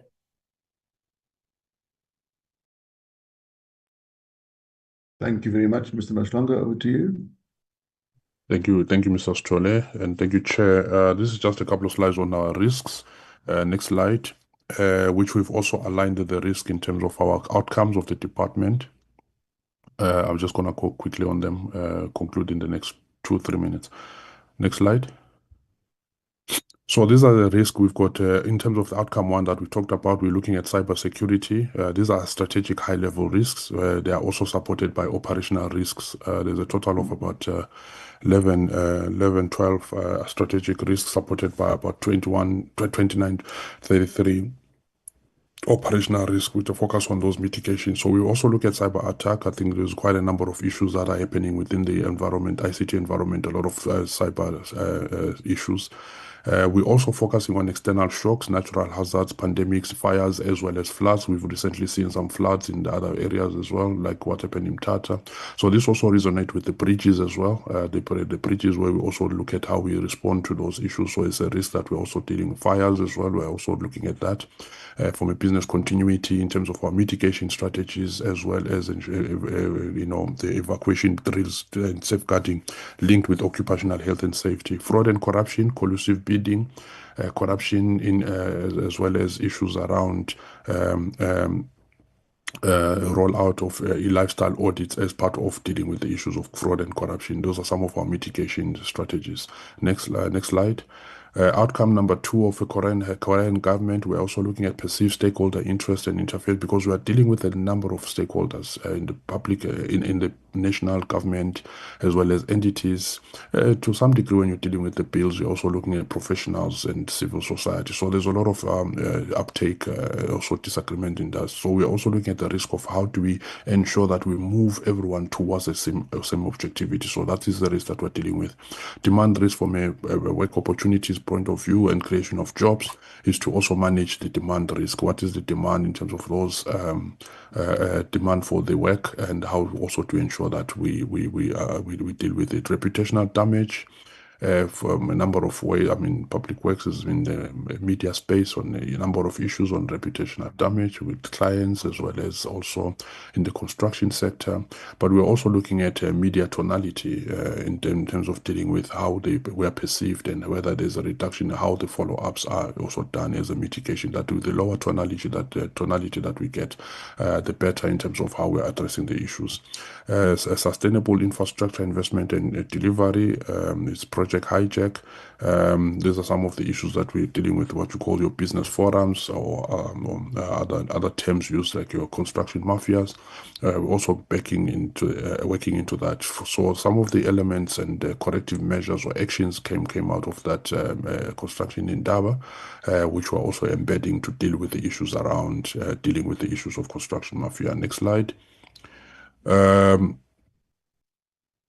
The next slide, which is also sustainable infrastructure investment, we're dealing with the issues of low investor confidence. We dealt with the issues of how do we also build on confidence of the investors by rolling out long-term infrastructure investment plans that will also provide some certainty on how we can also provide that investor confidence as well, and also that indicator infrastructure as a contribution to your percentage of GDP also provides some information or indicators on how also we are faring in regards to investment on infrastructure. Asset management optimization, we're looking at asset infrastructure failure. We did talk about digitization. We also talked about certain non-core assets that we are disposing. We're also talking, and those are the strategies that we're dealing with in terms of asset failure, so that we are left with the asset component that we can actually manage from a funding point of view, from operations management and maintenance of those structures, and ensure that we then have a return on that investment. So we're looking at those in terms of infrastructure. Now, our transform built environment is again collusion, where we're also looking at structured training. We're also looking at collaboration with other sectors in the private sector, so that we can also looking at issues of collusion and fronting, and as well as dealing with the issues of procurement. E-procurement is one of them that will also assist in terms from a transparency point of view, that will also be putting in as well. And lastly, again, under transform built environment is the issues of policy position towards the development of a public works bill, and also to manage those different stakeholder interests. So we basically have a stakeholder matrix who has power influence in terms of how we deal with all of those issues. Those are high-level strategic risks that we are managing in relation to our key performance indicators, and we are developing key risk indicators together to drive those key performance indicators. So with that, Chairperson, we recommend that the Select Committee note the 2025-2030 strategic plan and the 25-26 annual performance plans and the budget, the resource allocation and the risks that have been presented to the Select Committee. Thank you, Chair. Thank you. Honourable Minister, have you got anything to add before we go on to deliberations? Chairperson of the Select Committee, honourable members, I don't have anything further to add. I just want to maybe make this point that what we are proposing and what we're embarking on is it's a journey. It's a long and difficult journey that requires the support of Parliament, requires the support of the Select Committee. It requires the joining of hands with parliamentarians to make sure that we as a department are no longer used as a punching bag by other departments where we provide a service without being paid. We are owed 14 billion rand.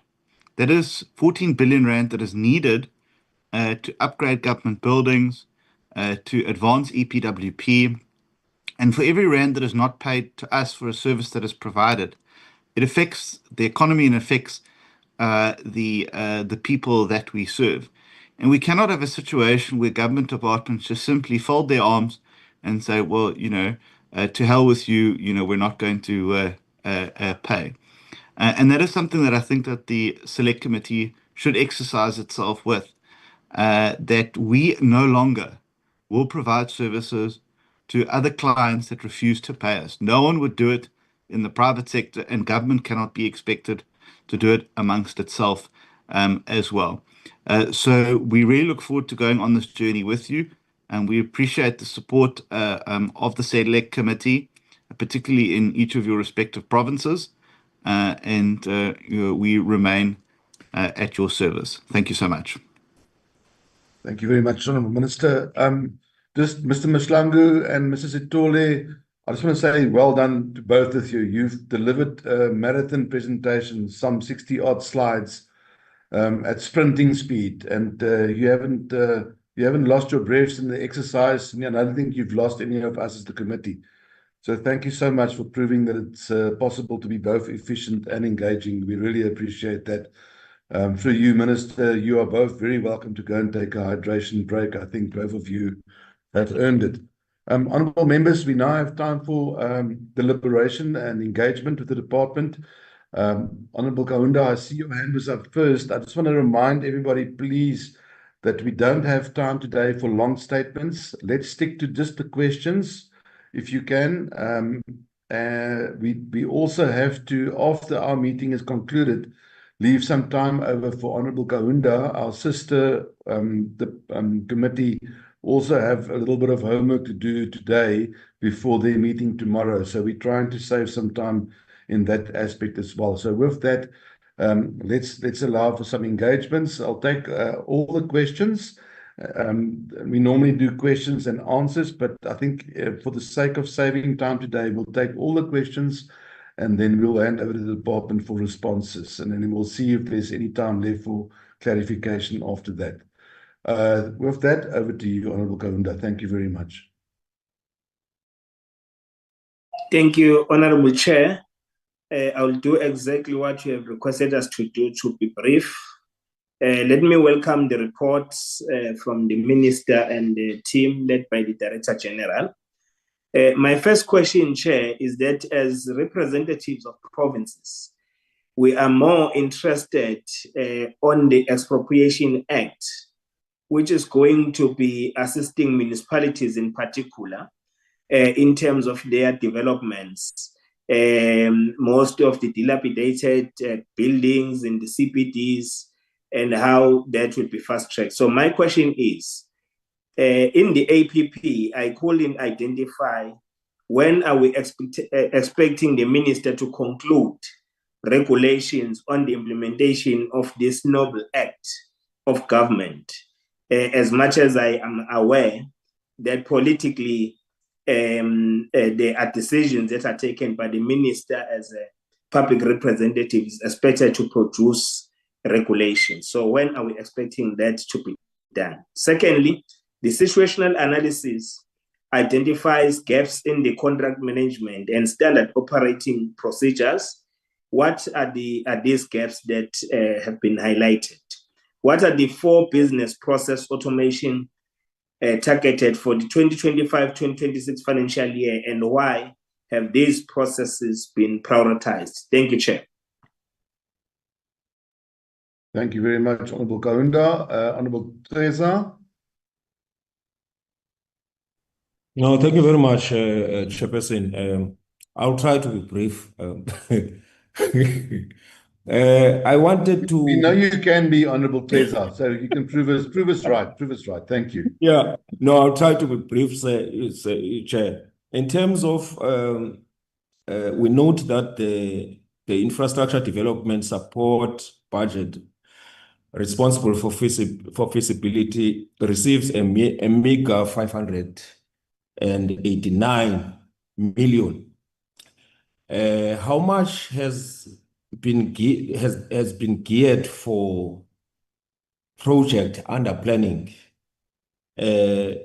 My first question, and then there's an issue of the EPWP that looks like more of a poverty management program than a pathway to dignity in terms of Section 10 of the Constitution. How does the ministry seek to use this particular program of the department as a pathway to address that situation of restoration of dignity, because the participants are really have nothing to show, and moreover the destination is quite questionable. What is the department's plan to absorb unemployed graduates from the TVET colleges and universities of Mpumalanga into state infrastructure programs? Do they have that? And then how does the department's 2025 to 2030 strategic plan directly contribute to the eradication of poverty, inequality, and spatial injustice in historically marginalized rural areas, such as Mpumalanga province? The last one, Chair, what measurable outcomes has the department included to reflect alignment with the district development plan, and what are the targets for infrastructure delivery in underdeveloped districts such as Bushbuckridge, Nkomazi, and Tembisile? Thank you very much, Chair. Thank you very much, Honorable Treza. That's well done. Good time management, Honorable Zimande. Let's see if you can beat that. Thank you very much. Thank you, Chair. The first question relates to digitalization, modernization. How is job security affected? The number of people that might be affected, and the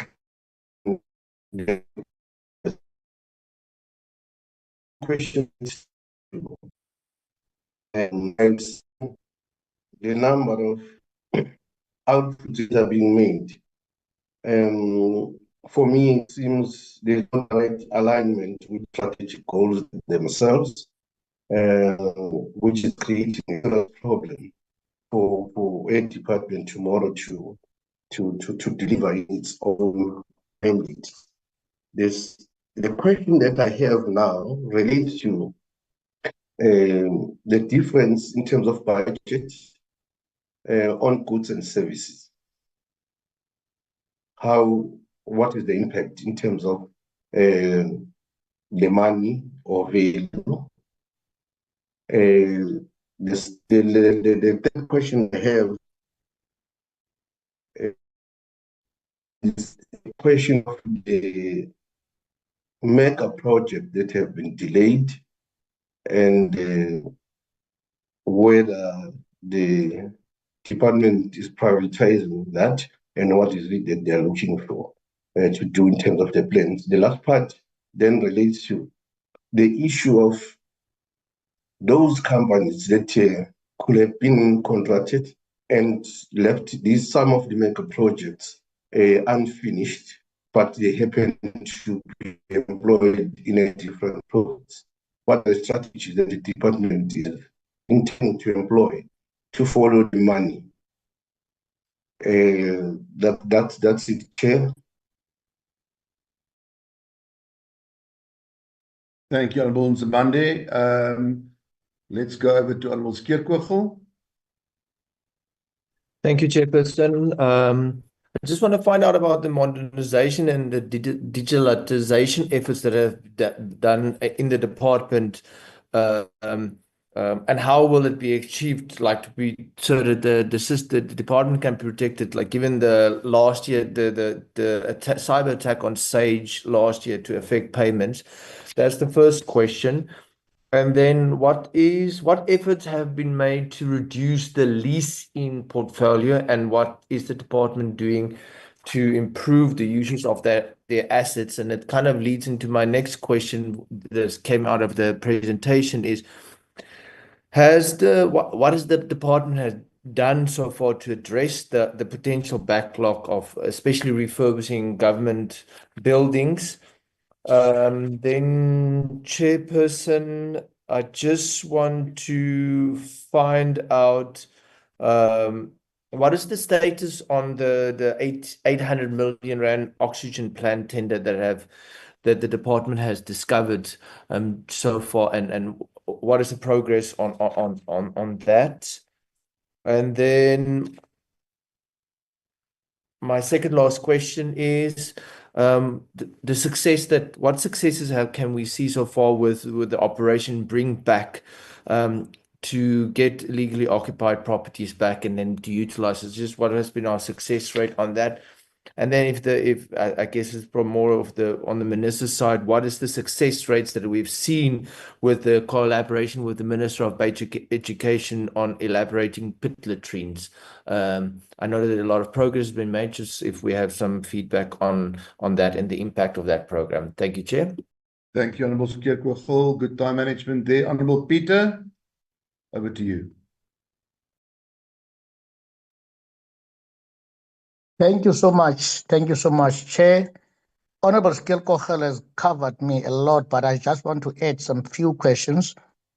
My first question, most government assets or building, there is an allegation that are occupied by foreign nationals.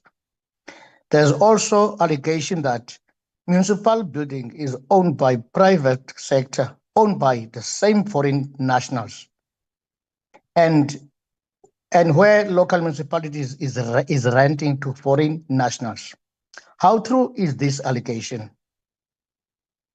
Previous meeting, I pleaded to this committee to offer us with all the database of the assets or properties.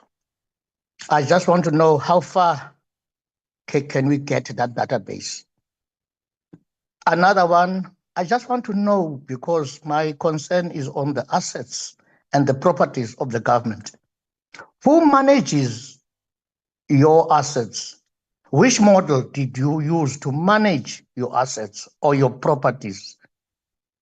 Is only using your asset register?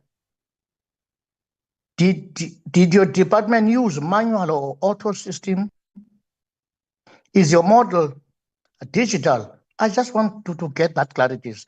My last question is, CWP and EPWP, would you summarize the roles and the imperative of it? Lastly, would you please assist or provide this select committee with all properties which is used by local municipalities who owned by your department, not by the private sector? Thank you so much, Chair. Thank you, Honourable Peter. Let's go over to Honourable Breed. Thank you, Chairperson. Chairperson, let me maybe start. The Minister in his opening address spoke of litigation matters. And I would just like to find out how many matters of litigation is the department currently in, and what is these litigation costs amounting to? Because I think that can also add a tremendous chunk out of the department's budget, and maybe just in terms of predominantly what are they? Are they contractors, or what is the reason for these litigation matters? Chairperson, then EPWP workers. We've had, Honourable Skeerkogel can agree with me, in the Free State, we've seen EPWP workers, there's been no skills transfer. They've been employed for a few months, and then there is, they maybe just sit around and do nothing. It's really a problem. So how is the department going to be monitoring this, given the next 5-year plan? How are we looking at that? Then, Chair, it was not specifically mentioned during this presentation, but I would like to know, with the Department of Basic Education, the Department of Public Works did go into a pit toilet eradication program. And I would like to know what are the details, the latest details and updates on that. I know there was significant progress made, but I'm not sure what it is. So if we can just get that. Chair, then in terms of immovable assets, Honourable Peter has said a lot, but are there still any of the buildings that need to be verified, or immovable assets that need to be verified by the department? And what is the general state of our buildings? Are they in a fair condition? Because I think it was the Honourable Minister that said we are looking at, rather, instead of having private contracts, leasing out buildings to state departments. But if they are not in a worthy state, we cannot use them. So, Chair, and then also in terms of our properties, do we have instances where we have to go to court in terms of people that have moved in that are squatting, for lack of a better word? I do apologize. In these buildings, are we having to see that? I remember, was it a year or so back, we had an incident in Johannesburg of that. And then, Chairperson, my last question, I would just like to know, the Honourable Minister said that there's 14 billion rand outstanding from sister departments in terms of project completed. I know a few years back there was a big problem in terms of municipal accounts and the backlog with municipal accounts because municipalities either do not send invoices for rates and taxes, or they give estimates, and there was a big dispute. Can the department maybe update us on what is the stance of current municipal accounts of the departments? Chair, and that's all from me. Thanks. Thank you very, very much, Honourable Breed. Good time management. Honourable Moimang.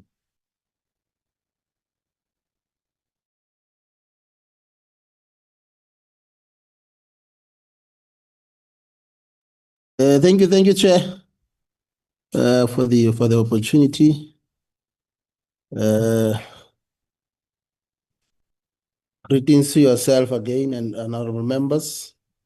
I just have 2 areas. The first one relates to the observation that I want to make, Chair, in relation to the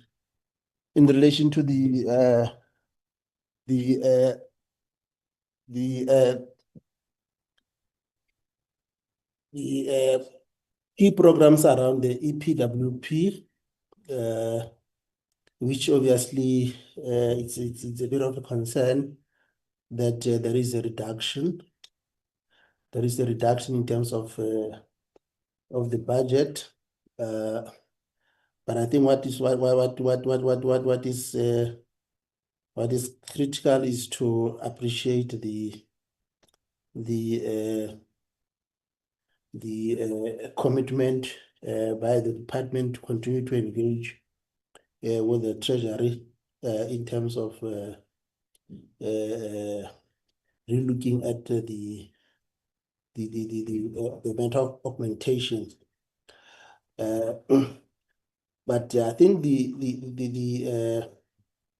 the biggest question is how will the department measure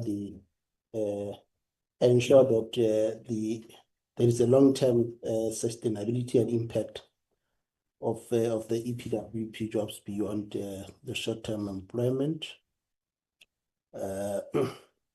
The second one relates to the regulation of the Expropriation Act. If the department can just give us a sense as to where we are in terms of those regulations, if they are under consideration. And then on the program on the support to the infrastructure development, a point is raised around the 589 million that is allocated to Infrastructure South Africa to assess infrastructure sponsors. The question that I want to check is the alignment between this program and the unit that is in the presidency, and the extent to which the two works hand in hand.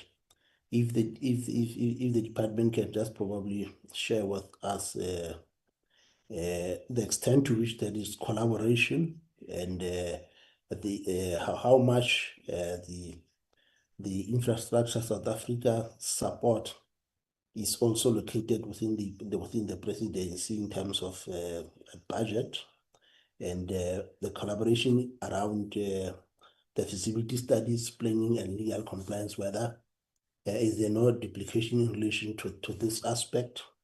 The last one relates to maybe just probably progress, Chair, in relation to the SIP program, because definitely there has been this program has been on the card and on the table for quite some time. So maybe if the department can just give us a report in terms of progress around all this SIPs project in terms of its implementation. Thank you, Honourable Chairperson. Honourable Moimang, thank you very much. That's good time management. The last one is Honourable Mabebo. Thank you very much. Thank you, Chairperson. Let me take this opportunity to greet you, Chairperson, And then how does the department, in collaboration with Contralesa and Provincial House of Traditional Leaders in various provinces, as well as SALGA, facilitate the participation of traditional leaders in various provinces, municipalities, more especially with EPWP projects and other projects, including the DDM, in improving the socio-economic transformation? And then lastly, in terms of poverty alleviation program, how does the department, how will the department assist in utilizing, for example, with the Budierelo industrial site, which is in the Northwest Province, situated in Bojanala region, to resuscitate it? Thank you very much. Thank you very, very much, honourable members, for your excellent time management. From my side, if I may just ask, Honourable Minister, through you to the department, it's extremely serious that when your budget is being cut, money is owed by you by user departments, and so I'd like to know what efforts are the department putting in place to get back the money that's owed by other departments in government. With that, Minister, thank you very much. I'm handing back to you and your DG for the responses. Thank you. Thank you, Chairperson, and members of the Select Committee. I'm just going to try and deal with a couple of themes, and then I'll allow the department to get into some more of the details. But, I mean, I think that there are some stuff that requires maybe a little bit more high-level thinking, and we can submit in writing. Let me just say that, the budget that we have today is a direct result of an economy that is not growing, money that is not being invested in the economy, reduction in investment in infrastructure, and a depressed sentiment in the economy. We have to work to change that around. And for as long as that system persists, as it has for the last decade, we are going to continue to face budget cuts. We'll continue to have to try and find how to do more with less. But there comes a point where you can do no more with less. And if we are not at that point now, we are rapidly approaching it. And so our view is that if we want to be an economic enabler, we have to assess every policy, every piece of legislation within our stable to see whether that either contributes or reduces sentiment and the opportunity to grow and invest in our assets and to build infrastructure. So that is the baseline in which we look at everything. That is why we have done a full legislative review and there were two outlying or two important contributors as to what we would prioritize. Does it grow the economy and does it create jobs? If the answer to either one of those was no, or to both no, we weren't interested. And that is our approach also to regulatory reform as well. That which reduces our economy's ability to grow has to be reviewed and restructured. So I think that has to be the starting point, because everything of that then becomes a consequence. I want to deal with EPWP because that's been raised a number of times. EPWP, in our view, has run its course as we know it over the last 20 years. I think we will all agree that EPWP has been, I think the honourable member of the EFF referred to it as a poverty alleviation mechanism, and that is correct.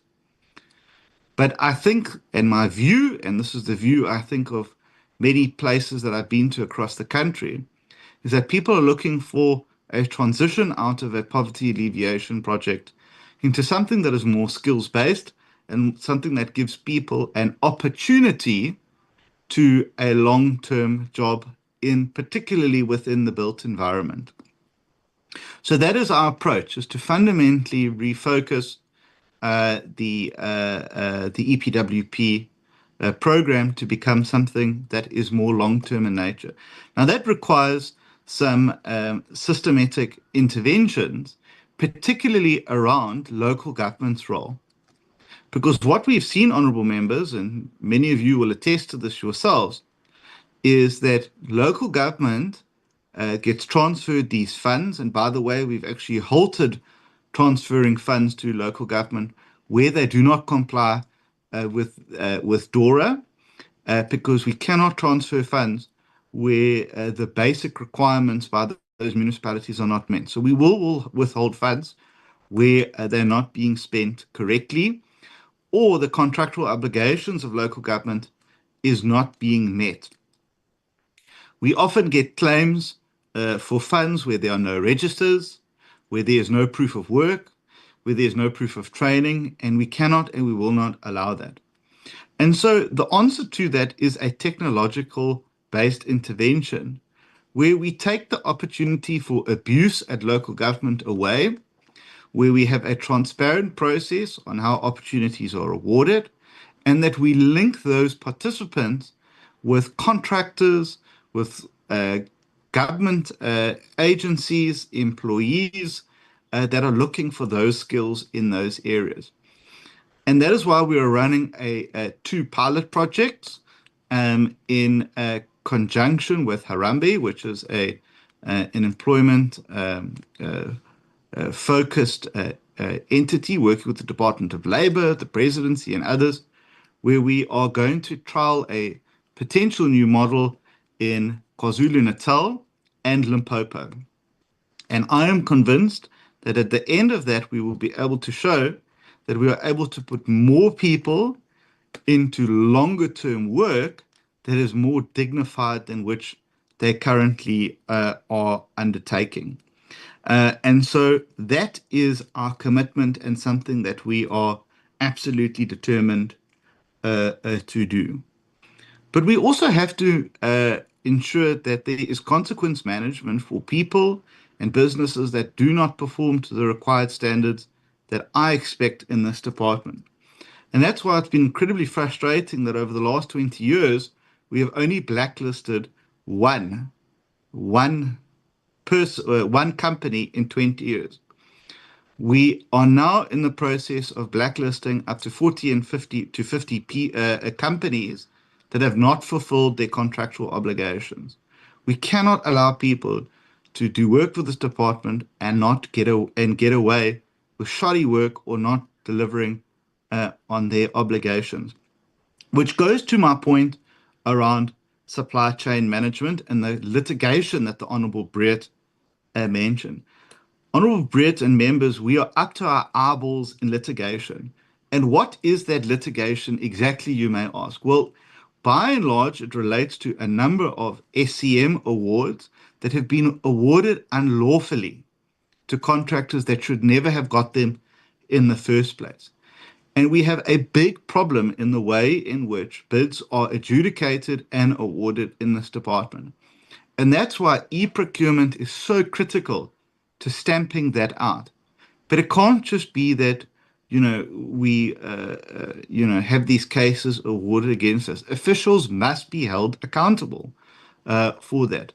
That is why we are nearing, or we should have the final report of the Telkom Towers, which I have seen the draft report, which details how everything that possibly went wrong, could have gone wrong, did go wrong in that process. And it was because of a lack of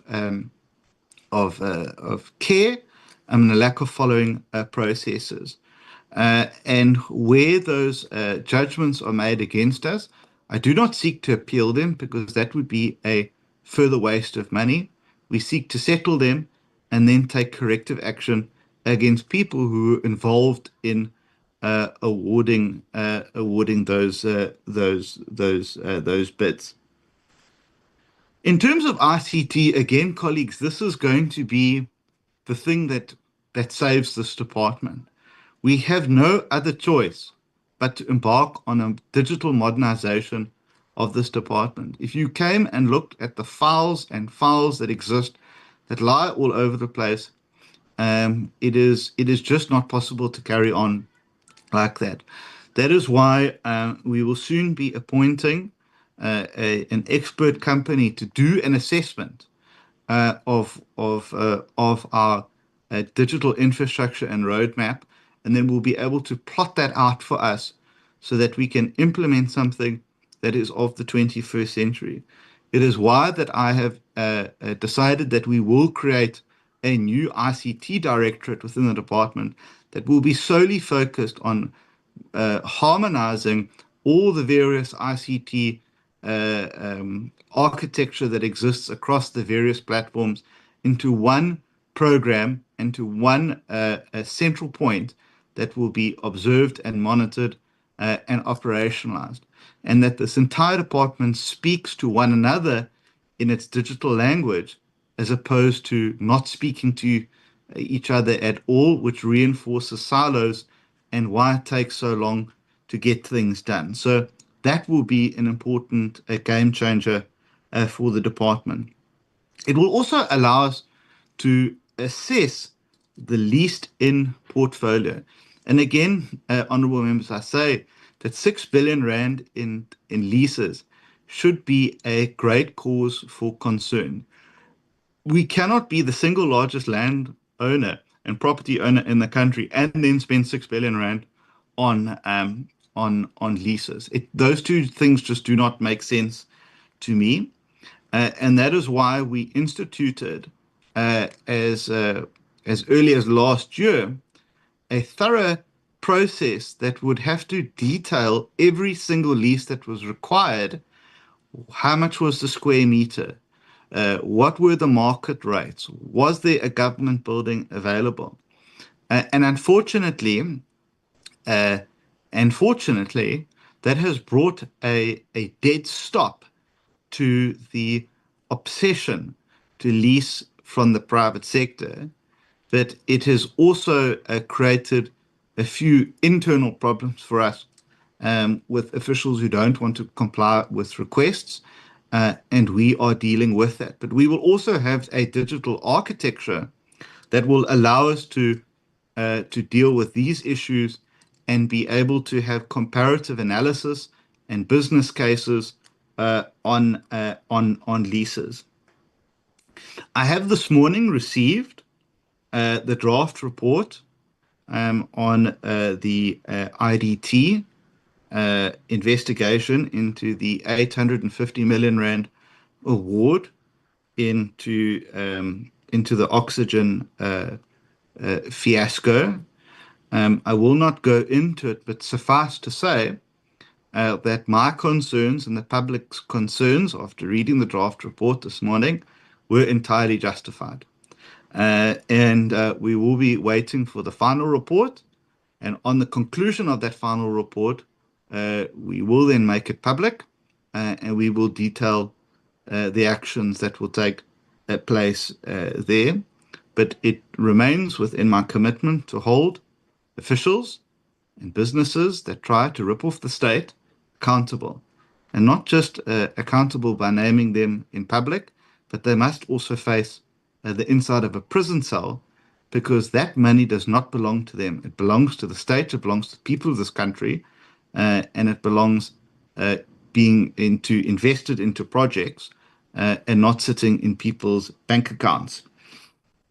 Let me also say, colleagues, around the immovable asset register, I know for a long time that we have seen this possibly as a panacea to all of our problems. My view is this: you can have a 100% register, but it is not about the percentage of the completion of a register, but it is about the quality of the data that is in that register.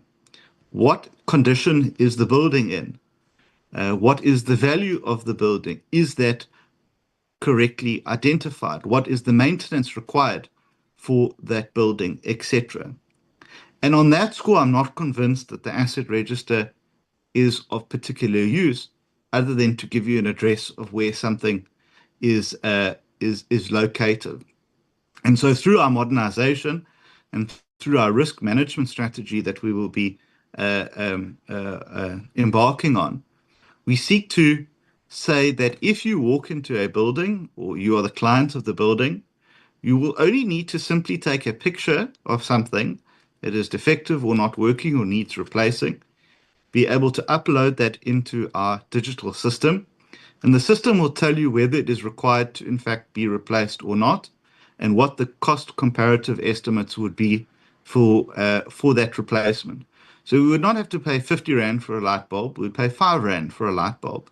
And in some instances, we wouldn't actually need to replace it because the system would determine that there is still a lifespan in it. That the system would also be able to preempt breakdowns or maintenance issues. So we don't wait until it is so bad, but we do preemptive maintenance. That is the type of system that we are seeking to build that would actually make the full component of an asset register and not merely just detail where something exists, but what is the condition and what is the use of it. We have taken strong action, honourable members, against people who seek to unlawfully occupy land and buildings that belong to the state.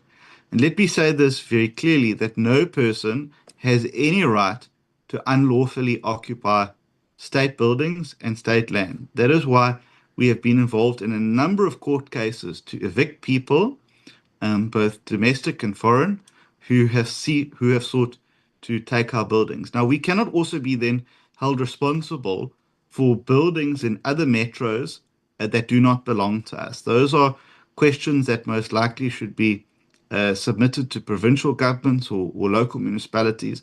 But those buildings and that land which belongs to us, we are taking strong action to recover that. It is costly to do so, however, but it is necessary that we reclaim that which is ours and that which belongs to the state, so that we are able to adequately use it to advance our goals of growing this economy and creating jobs.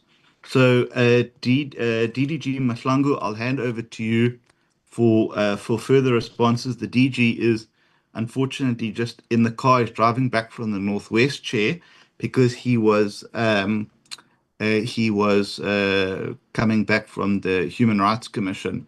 So through you, if I could direct anything further to the DDG. Thank you, Chairperson and honourable members.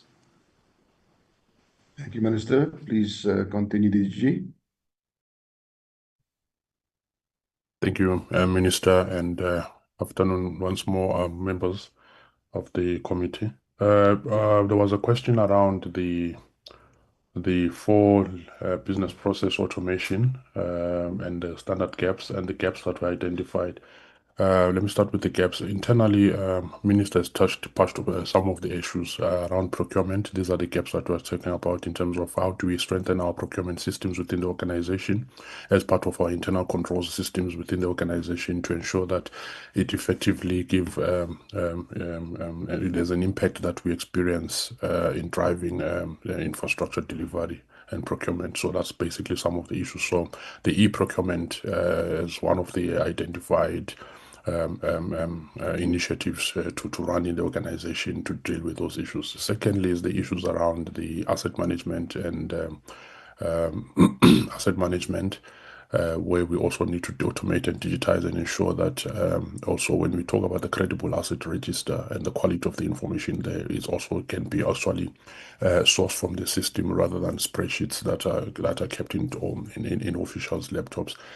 So those are just one of our operational matters. Now, also from a leasing point of view, is also how to automate the leasing aspect or the leasing automation of the leasing procedures and processes.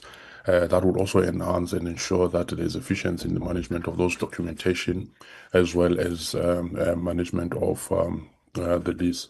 The four business operations that we're talking about for automation, one is, again, the e-lease portal. From the conclusion of a lease contract, which instead of just doing a manual lease contract and then uploading on the system, now you're looking at completion of a lease contract online that then also has integrity of the information rather than instead of losing information as we upload. And so we have integrity on the lease contract. But that also runs through the value chain of contract management, the lease management or lease agreement management, but also it feeds into the payment system to ensure that we are paying what has actually been contracted on in terms of the lease. So it's a value chain aspect. So that is one that we're dealing with on the lease portal. The second one is what we call the GIS, Geographical Information Systems, where we are able to geolocate all the assets. Where are the assets? What is contained in the assets? Now, that also links up to that publication that we're talking about as well, that whatever is contained in a particular building, the information, it will also be located in that frame as well, so that we have full scope of what are the assets that are spread across the country. And it will also speak to the element that the minister spoke about, that when it comes to maintenance as well, once we've automated all of these issues, when do we do condition assessment? When do we do repairs? What needs to be repaired? What is the condition of all of these issues? And that then gives us information well in advance. So well in advance, and how we also act on it. Beyond that, it also assists in terms of getting service providers on board well in advance to then respond to any maintenance needs. The third process automation that we're dealing is what we call the e-auditing tracking. Now, the e-auditing tracking that also speaks to audit plan of action towards a clean audit as well, is that we're automating all the plan of actions, the controls and the weaknesses that we're actually experiencing or that give rise to adverse findings. We're also tracking all of those issues so that then decisions are made on the basis of an individual or line function or the businesses themselves having full responsibility and line of sight on those issues that are actually giving rise to adverse findings. So that's the third one. The fourth one is more of an internal operational matter, which is already being launched. This is what we call the week of launch. Is what we call the e-submission. That is basically trying to automate our submission approach, because we manage quite a large large quantities of submissions. But it's also for improvement. It's also to assist in improving decisions in relation to some of which will also include internally how we also process the speed at which we process questions that go to Parliament, automating all of those issues to ensure that we have a quick turnaround in responding to questions that are raised by honorable members of the committee as well.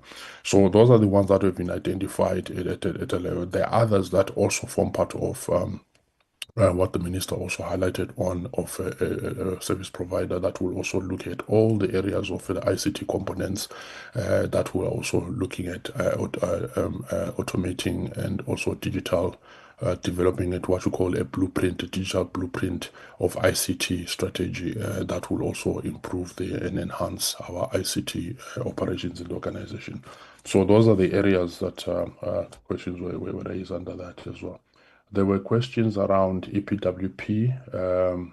Maybe we can also ask DDG Muremi to respond on the EPWP questions. There were also questions on expropriation. I think Minister has also highlighted on that. And then there were also issues of absorption, I think EPWP and working together with TVET colleges. And also around the issues of budget vote and mega projects. ISA can come in as well, acting head of ISA, Mametsi. And then maybe Batu Mukhotu to deal on the issues of abandoned sites and construct. What are we doing with that? Minister has touched on the litigation. Maybe in that will assist in providing inputs and responses to the committee. Thank you, Chair. EPWP.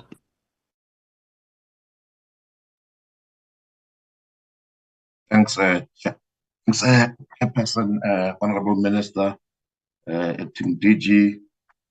Most of the questions that were raised relating to EPWP, I think the Minister has tried to respond to mainly policy issues and the direction at which EPWP will be going.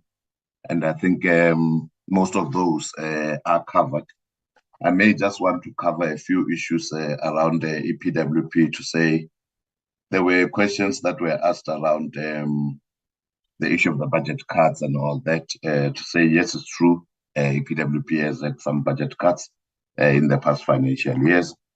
And where we are today, we are sitting at, as already presented by the CFO, at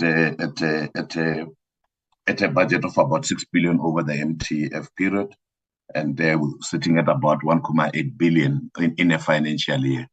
The breakdown thereof says we do have 3 integrated grants that we are utilizing towards the implementation of EPWP, which would be a municipal integrated grant that is sitting at about 560 million, the provincial integrated grant that is at 627 million, and the non-state sector grant that is sitting at 700 million. Yes, the funds that are there are aimed at trying to create work opportunities. And as the minister has already indicated, majority of the work opportunities that we're trying to create are the work opportunities that are sustainable in one way or the other, and moving away from a position wherein we focus only on social protection, but starting to move towards saying, how do we ensure that we create EPWP to join the active labor market? There were other questions that related to the Community Works Program. What is this Community Works Program? Community Works Program gets implemented within municipalities.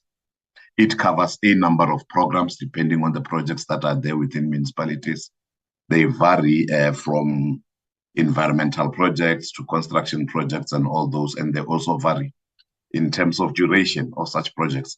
And our aim is to say we need to start moving towards ensuring that we have a longer duration in terms of such programs to ensure that we have job opportunities that are able to fit into what we call the full-time equivalents, such that the full-time equivalents are able to give us more numbers in terms of the days of work performed by the EPWP participants and NYS participants in the municipalities. The other issues really, I think, have been captured, except to say that, yes, Minister has captured on all policy issues to say, yes, we're moving towards reform, and the reform of EPWP will bring about a number of changes that will then ensure that we are able to integrate pathways for sustainable employment, strengthening training interventions through longer project durations and all that, and also strengthening partnerships and expansion into growth sectors to ensure that we are able to create opportunities for the people that we train and for them to be able to move into employment. The other matters, Chairperson, I think have been covered. Thank you very much.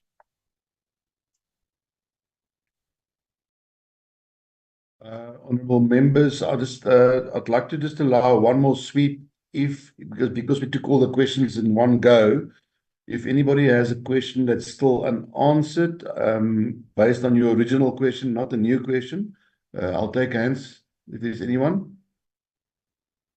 Honourable Moyembang, I see your hand, but I think that's a legacy hand because it's been up the whole time.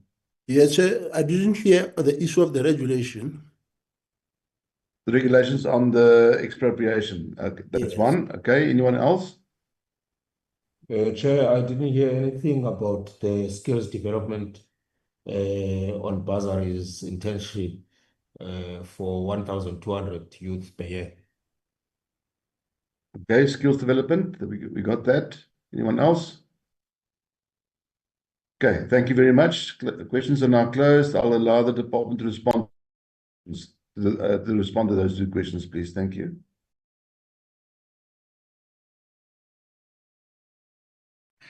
Chairperson, as I said in my first response, all regulations that we look at and that we develop are done in accordance with the law, are done to ensure that we meet the objectives of growth and jobs. These are also not done and rushed because they always require large consultation. They always require large inputs.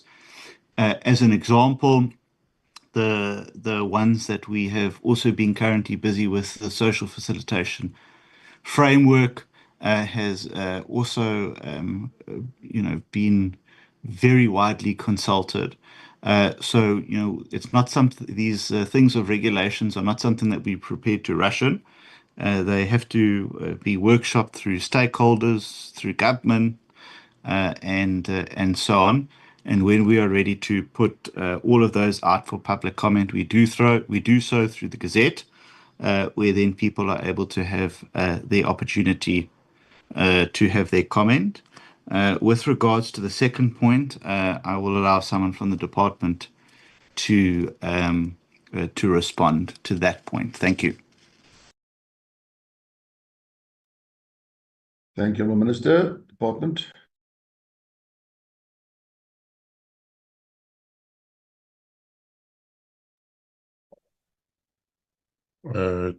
Thank you, Chair. I think it's it's a question around the skills development and 1,000 youth, 1,000 youth per annum. Miss Stemela, if she's in the meeting, to respond to that one.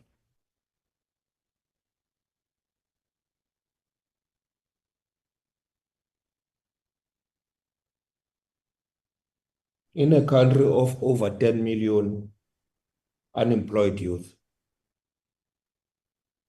Thank you, Reza. Let's try and keep the discipline and give the department an opportunity to respond, please. Okay, Chair, I don't see it. Maybe let me take the question, Chair. We've got a package of, this is a program that we've been running for about a couple of years. And it was also responding to the presidential call on dealing with the economic reconstruction and recovery plan. And we initiated this program on the one was the part of addressing the unemployment professions, especially the undergraduates, and then also to deal with on-site skill empowerment, which is on the job training. So we've got a number of categories that we have, from internships to learnerships to apprenticeship, as well as your interns that we also provide this. So the 1,200 that we've maintained over a period of time has actually been on the basis of the allocation of budget that we also get from the allocation from the National Treasury. But we are also looking at in-house to look at where there's a dire need to actually source particular skills. How do we then move budgets around to actually accommodate this? I alluded earlier on that part of this process, when we're looking at the allocation and the payments of these professions to graduate them into registered professions, some of them, we're also looking at the CIDB skills rating and how they are paid in the market, so that we also maintain that.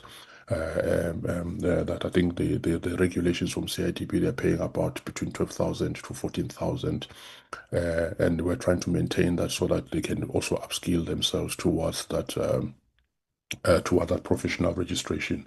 So the constraint in terms of the numbers is basically on the fact that there's budget allocation, and then also the identification of work in allocating the work that the 1,200. We do have history of where most of them, we found out they've actually been employed in municipalities, and there was a concern that some of them have actually left the department. But I think the comforting part was that even though it's at the Department of Public Works, they are still within the public sector, where we actually have acted as a springboard towards their employment in other permanent absorption and permanent employment in the municipalities. I think we can provide that report at the request of the committee to give the breakdown. Part of this is also the awards that we do on an annual basis, the bursary awards to the built environment professions. We have also worked on a policy on how we can also absorb this in future, so that we can have a return on investment on these graduates. So there are categories of how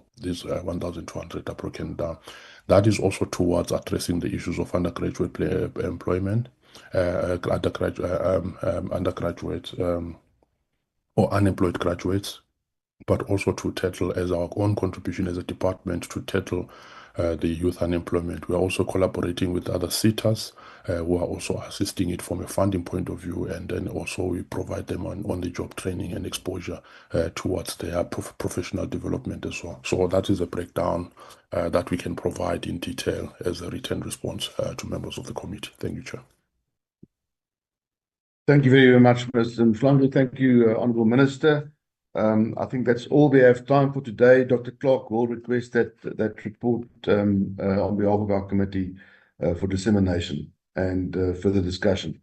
Honourable Minister, thank you so much for you and your department for attending our meeting today, presenting the APP and your budget. We take note of the commitments made by yourself and your department, and we give you the assurance that our committee, through our oversight role, will continue supporting your department in turning South Africa into a construction site. Honourable Minister, if you have no further conclusion and concludatory remarks, we would then excuse you and the department while we continue the business of the committee. Thank you very much. Thank you very much, Chair, and to the honourable members. Honourable members, we now move over to the next point in the agenda. It is the Marine Oil Pollution, Preparedness, Response and Cooperation Bill.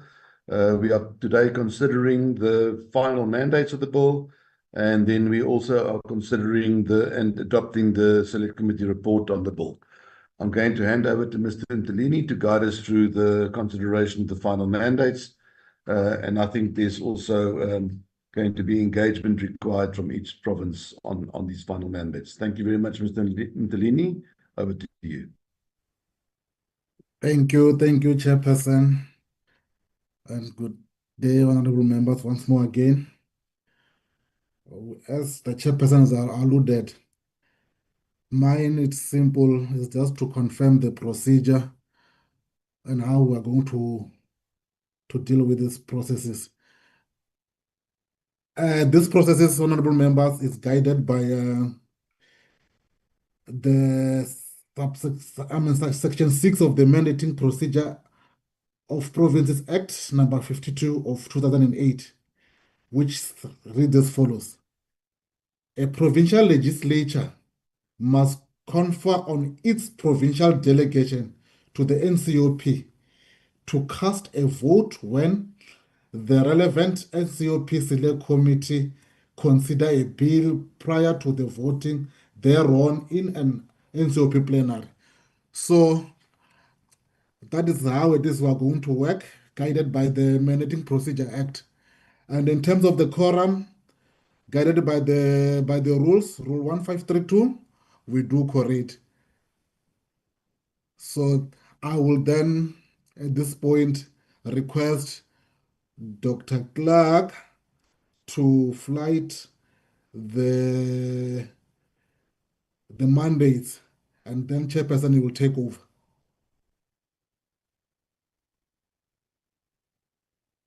Thank you very much, Dr. Clark.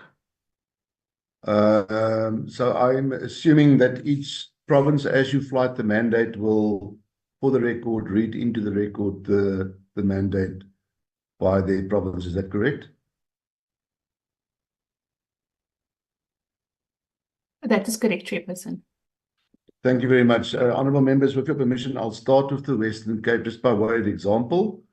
So on the Marine Oil Pollution Bill, Preparedness, Response and Cooperation Bill, the Western Cape Provincial Parliament confers on the Western Cape delegation in the National Council of Provinces the authority to support this bill. Thank you very much.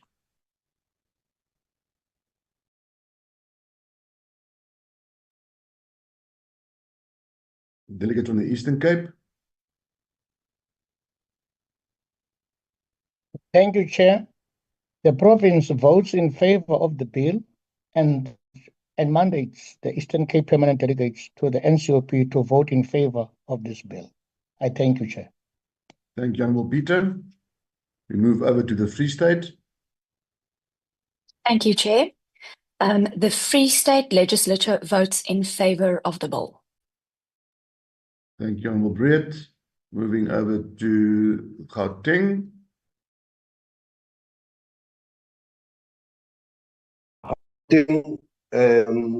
Votes in favor, or it supports the principles and details of the bill, and therefore it votes in favor of marine oil pollution preparedness response and cooperation bill.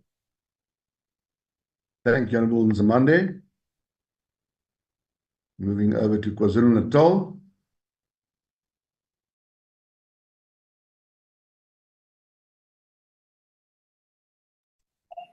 Chair, the KwaZulu-Natal legislature, okay. The KwaZulu-Natal province votes in favor of the bill. Thank you. I wanted to read the whole thing. Now, you're welcome to do that if you want to. Now, I'm saving time for my 15 minutes, Chair. Thank you. It's down to 10 minutes. Thank you very much, Honourable Kaunda. Let's move over to Limpopo.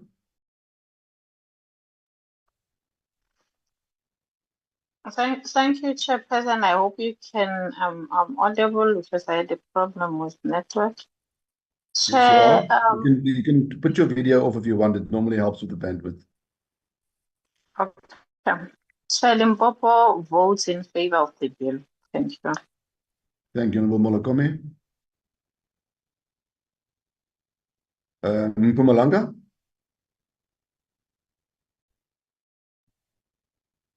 Thank you very much, Chair. Mpumalanga vote in favor of the bill. Thank you, Honourable Treza. And we now over to where we now? Northwest. Thank you, Chairperson. The Northwest Provincial Legislature votes in favor of the marine oil pollution. Thank you, Chairperson. Thank you very much, Honourable Mbebo. Dr. Clark, are there any mandates outstanding? Voorzitter. There we go. Northern Cape, here we go. Thank you. Chairperson, the name of the bill, marine oil pollution. The number of the bill, P10D 2022. Date of deliberation, the 1st July 2025. The vote of the legislature support the marine oil pollution as signed by the Speaker. Thank you, Honorable Chair. Thank you very much, Honourable Moimang.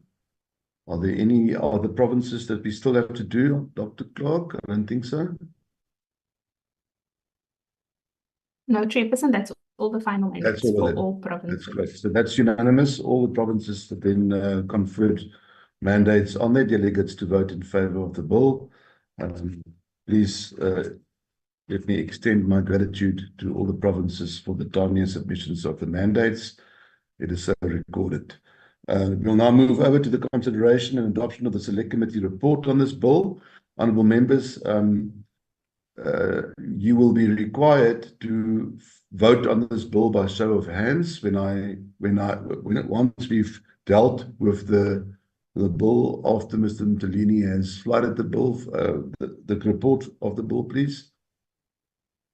We will then vote by show of hands in favour. There'll be an opportunity for abstentions, and then there'll be an opportunity for voting against the report, not the bill, the report. Honourable Molokome, is that a question? I thought we are adopting the report. We're just going to fly the report and quickly go through it, and then we'll move for adoption and second it. So we have the draft report of the Select Committee on Public Infrastructure administered in the Presidency on the Marine Oil Preparedness Response and Cooperation Bill, Bill 10D 2022, dated the 1st of July 2025. The introduction is in front of you. The Marine Oil Preparedness Response Cooperation Bill was revived in the National Council of Provinces on the 7th Parliament on 31st of July 2024. The bill was referred to the Select Committee on Public Infrastructure administered in the Presidency in terms of Rule 118 of the NCOP rules. The object of the bill are to give effect to the International Convention on Oil Pollution Preparedness, Response and Cooperation of 1990 and to provide for matters connected with. The bill provides for the processes to regulate and manage preparedness and response to major marine oil pollution incidents at the national level, as well as cooperation with other countries as necessary and appropriate. Areas of cooperation included are the development of contingency plans, research, training, and exercise programs. Next page. 2, the select committee process followed in respect of the bill. 2.1, the Department of Transport briefed the select committee on the background and objects of the bill on 9 October 2024. An effort was placed in the national media calling for written submissions on the bill with a deadline of 30 November 2024. One written submission was received, being a joint submission by the Diversity Law Centre, BLC, SANCOP, BirdLife South Africa, the Green Connection, and Natural Justice. The aforementioned stakeholders on 19 February 2025 addressed the Select Committee on their joint submission, and during the same meeting, the department provided its responses to the written and oral submissions.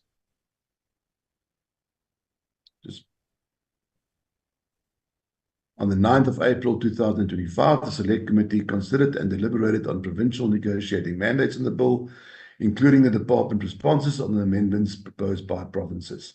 On the 16th of April 2025, the Select Committee deliberated on and agreed to the C list of the amendments to the bill contained in Annex A to this report. All 9 provincial legislatures submitted final mandates of the bill, which were considered on 1 July. The final mandates were submitted as follows, and there was the list of the final mandates. As we just dealt with them, the outcome of the Select Committee's consideration of the bill. Honourable members, this is the part where I ask for a proposer of this report. Thank you, Honourable Skeerkogel, a seconder. Honourable Breed, thank you very much. Could I then ask for a vote in favour of this report? Could you just assist, please, Mr. Mtelini, with the hands? I see the hand of Honorable Mimang, Honorable Skeerkogel, Honorable Briet, I think I must just minimize because I'm not seeing other hands. Can we impress upon the honorable members of the committee to vote? So that Just by way of hands, please. By the committee. Honorable Chair, I raise my hand. Yeah, we got it. Thank you, Honourable Peter.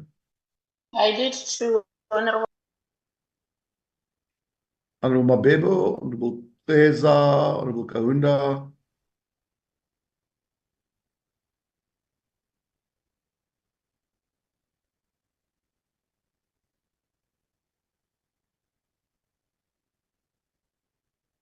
Have you got all the hands, Mr. Mtelini? In my Honourable platform. members, just to assist Mr. Mtelini, can I just ask all in favour of this report? Can you just raise your hands, please? Once again.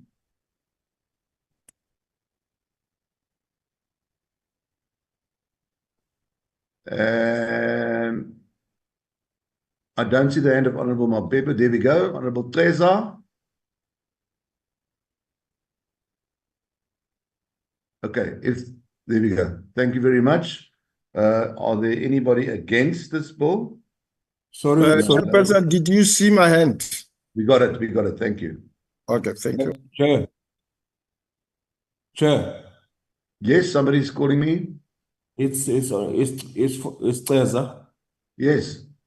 Can I ask why is there nothing written on Mpumalanga and Northern Cape on the mandate vote on 2.5? I might be wrong, but I think it's just because they came in late, but they were received. Just help us there, Mr. Mtelini. Oh, there we go. There's Northwest in favour. Yeah, it's Northern Cape too. Yeah, and Northwest. Oh, okay, they're all there. But they are empty. No, look at the screen in front of you. I'm looking at the old one here. Sorry. Yeah, no, I think you've got the one that was circulated, the one that was Yeah. updated this morning, because some of those mandates came in this morning. Okay, cool. Thank you for your assistance in that. Honourable members, Mr. Glenn, just take us to the last page of that report again. There we go. The Select Committee on Public Infrastructure, Minister of the Presidency, having deliberated on and considered the subject of Marine Oil Pollution Preparedness Response Cooperation Bill, referred to it and classified by JTM as Section 76 Bill, reports that it's agreed to the amended bill. And we have just unanimously adopted the report with no votes against and no abstentions. Honourable members, that takes care of the bill. I thank you for your participation in this process. I think it's the first bill being revived in the 7th Parliament in the NCOP that's been adopted by a committee, and I'd like to thank you and congratulate you all in this process. Thank you very much. Mr. Ntalini, can we now proceed to the consideration and adoption of the meeting minutes?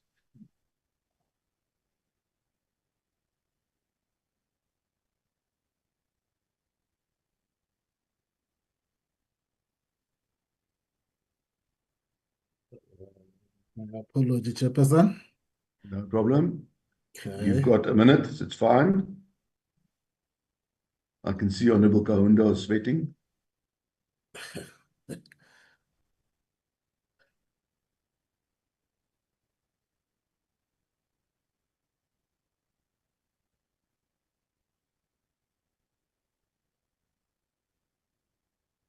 Thank you very much, Mr. Ntalini. Honourable members, these minutes have been circulated to you beforehand. They're on the screen again now. The draft minutes of the Select Committee on Public Infrastructure, Minister in the Presidency of the 25th of June 2025 at 10 o'clock. It was the briefing by the Department of Transport. Mr. Lini, you just gone a little bit too quick for me. Just go down a little bit. There you go. Briefing by the Department of Transport on a strategic plan for 2025-26, annual performance plan, and the 2025-26 estimates of national expenditure, the budget. Just scroll down to the attendance. Honourable members, make sure that the attendance is correct. If there's any questions or queries, just show of hands. Move down, please. Mr. Ntalini. Guests, thank you very much. Parliamentary support staff. There's the opening. Apologies was received and noted. Proceedings followed.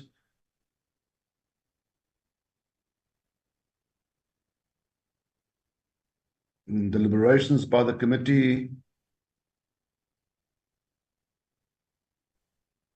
Thank you, Mr. Ntalini.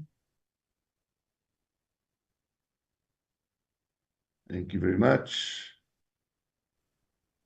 Consideration and adoption of previous minutes was done, and that meeting was then duly adjourned.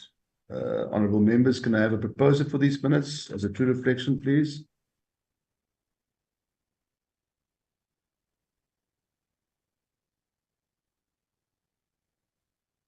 Anyone? I move, Chair. Kaunda. You would. Thank you very much, Honourable Kaunda. I know why. Can I get a seconder, please? I second. Thank you very much, Chief Whip. Honourable Moimang, appreciate that. Honourable members, I thank you for your time. Please do not leave the platform. We're going to use the same link for our sister committee to take care of some business for tomorrow's meeting that will follow tomorrow. And thank you for your time and for your participation in this meeting. And with that, I'd like to declare this meeting closed. Chairperson?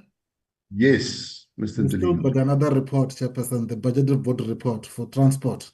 Okay, let's quickly do that one as well. I will request Dr. Clark to handle this one. Dr. Clark? Thank you, Honourable Chairperson and members.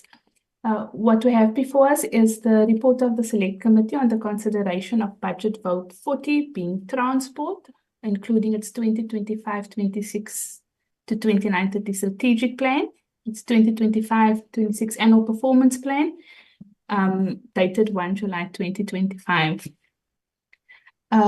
This is the report I circulated to members yesterday. So under Introduction, the report starts off by providing the mandate of the Department of Transport, which includes conducting research, and it specifies how the implementation of transport functions is also devolved to other spheres of government. In the introductory remarks, the chairperson acknowledged the role that the department plays as a custodian of mobility and logistics in the department, and the chairperson also reflected on structural reforms that the transport sector is currently undergoing, including the establishment of the Single Transport Economic Regulator, corporatization of Transnet Ports Authority, and allowing third-party access on the Transnet network. The Deputy Minister's introductory remarks emphasize the alignment between the budget and strategic plans on the one hand, and the medium-term development plan on the other hand. In aligning budget allocations to strategic planning, the report reflects how over the medium term, the budget allocated to the department is 273 billion, reflecting an average growth rate of 3.3% over the medium-term expenditure framework period. The report also reflects on key allocations to public entities that have a significant role to play in the attainment of the medium-term development plan and the national development plan. So that includes 89.9 billion rand allocation to SANRAL, a 22.8 billion rand allocation to the Passenger Rail Agency of South Africa, and a 1.3 billion rand to Transnet for the expansion of the Cape Town terminal. I'm looking at grants to the provincial and local spheres of government.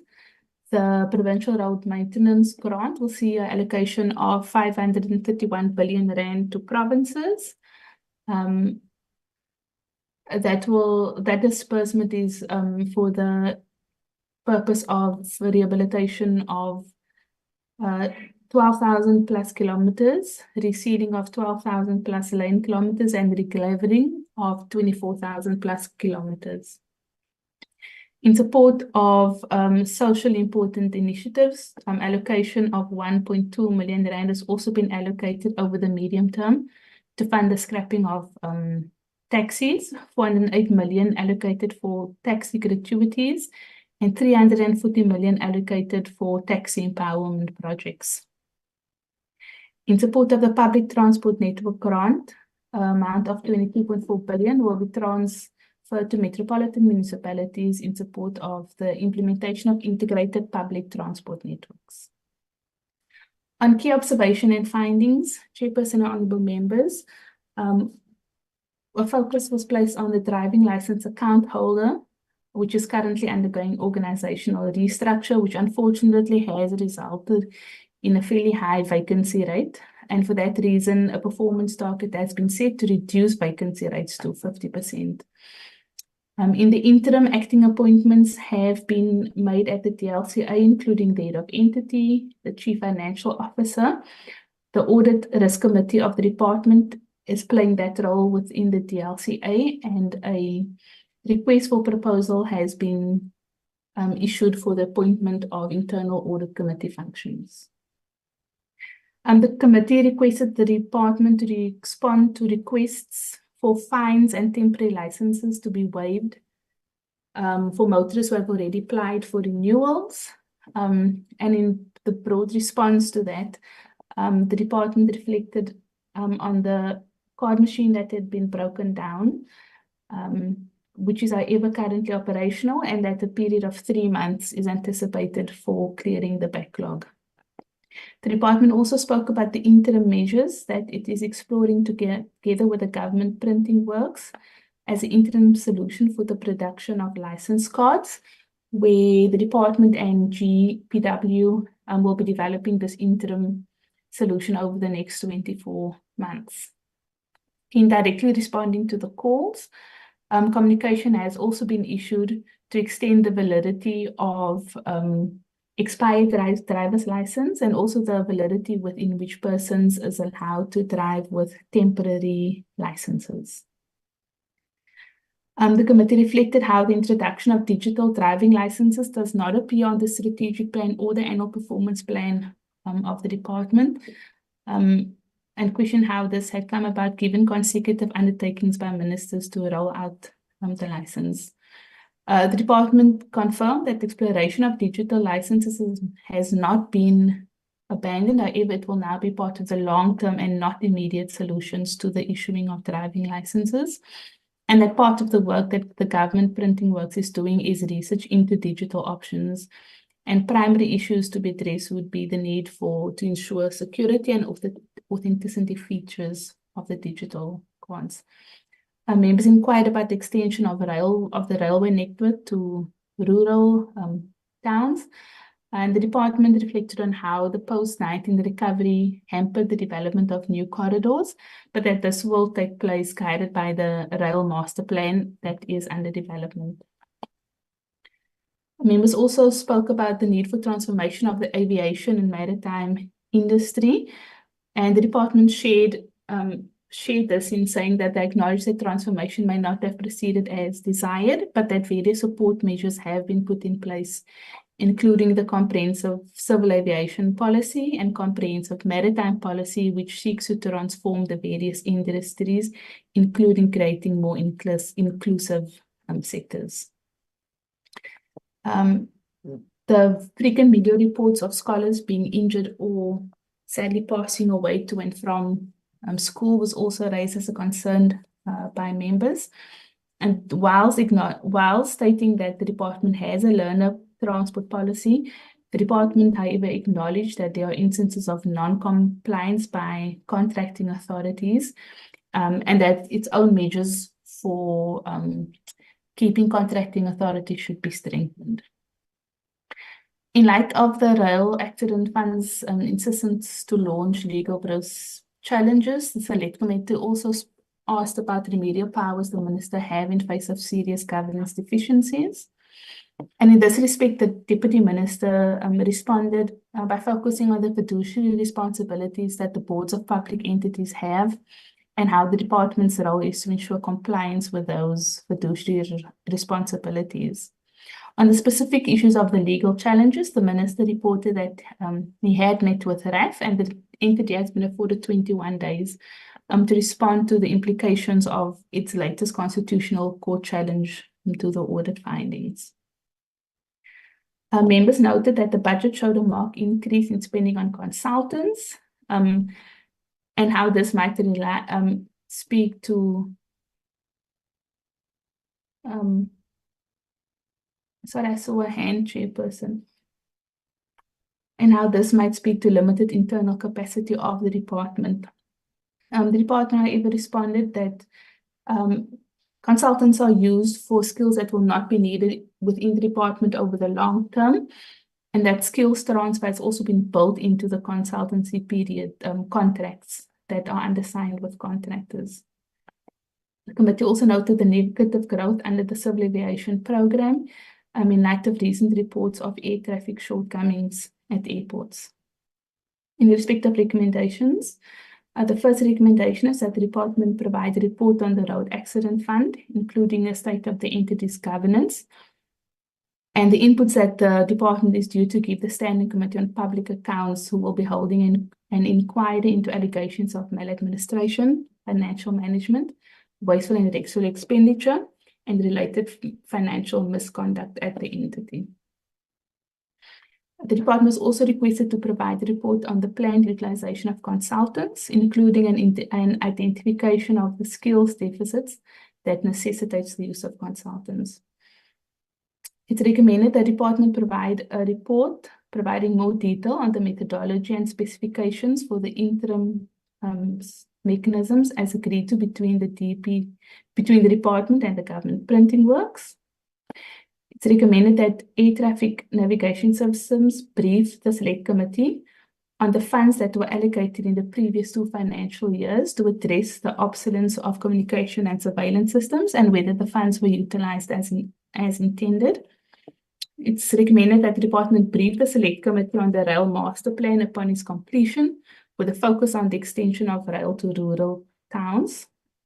It's recommended that the department brief the Select Committee on interventions to ensure compliance with the learner transport policy And finally, it is recommended that the department consider incorporating conflict resolution mechanisms into its shareholder agreements that can be invoked with the minister as concerns about serious financial and governance deficiencies in public entities. Thank you, Chair. She says, having proceeded with speed. Thank you, Dr. Clark. Well done. I think we've got Honourable Kaunda sweating a lot now. Honourable members, there you have it. There's the report. Can I have a proposal for this report, please? Yes, I move, Chair. Thank you, Honourable Peter. Can I have a seconder, please? I second, Chair. Who's that? This Honourable Skeerkogel. Honourable Skeerkogel, thank you very much. Honourable Iko. Honourable members, are there anyone against this report, the adoption of this report? No, thank you very much. The report is duly adopted by this committee. Chair, yes. Please note the objection of the EFF on all these strat plans. Say again, on the reports, Chair. On the transport report. Yes. We'll note that. Thank you very much.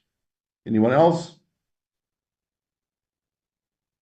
Thank you very much, honourable members. That report is then duly adopted.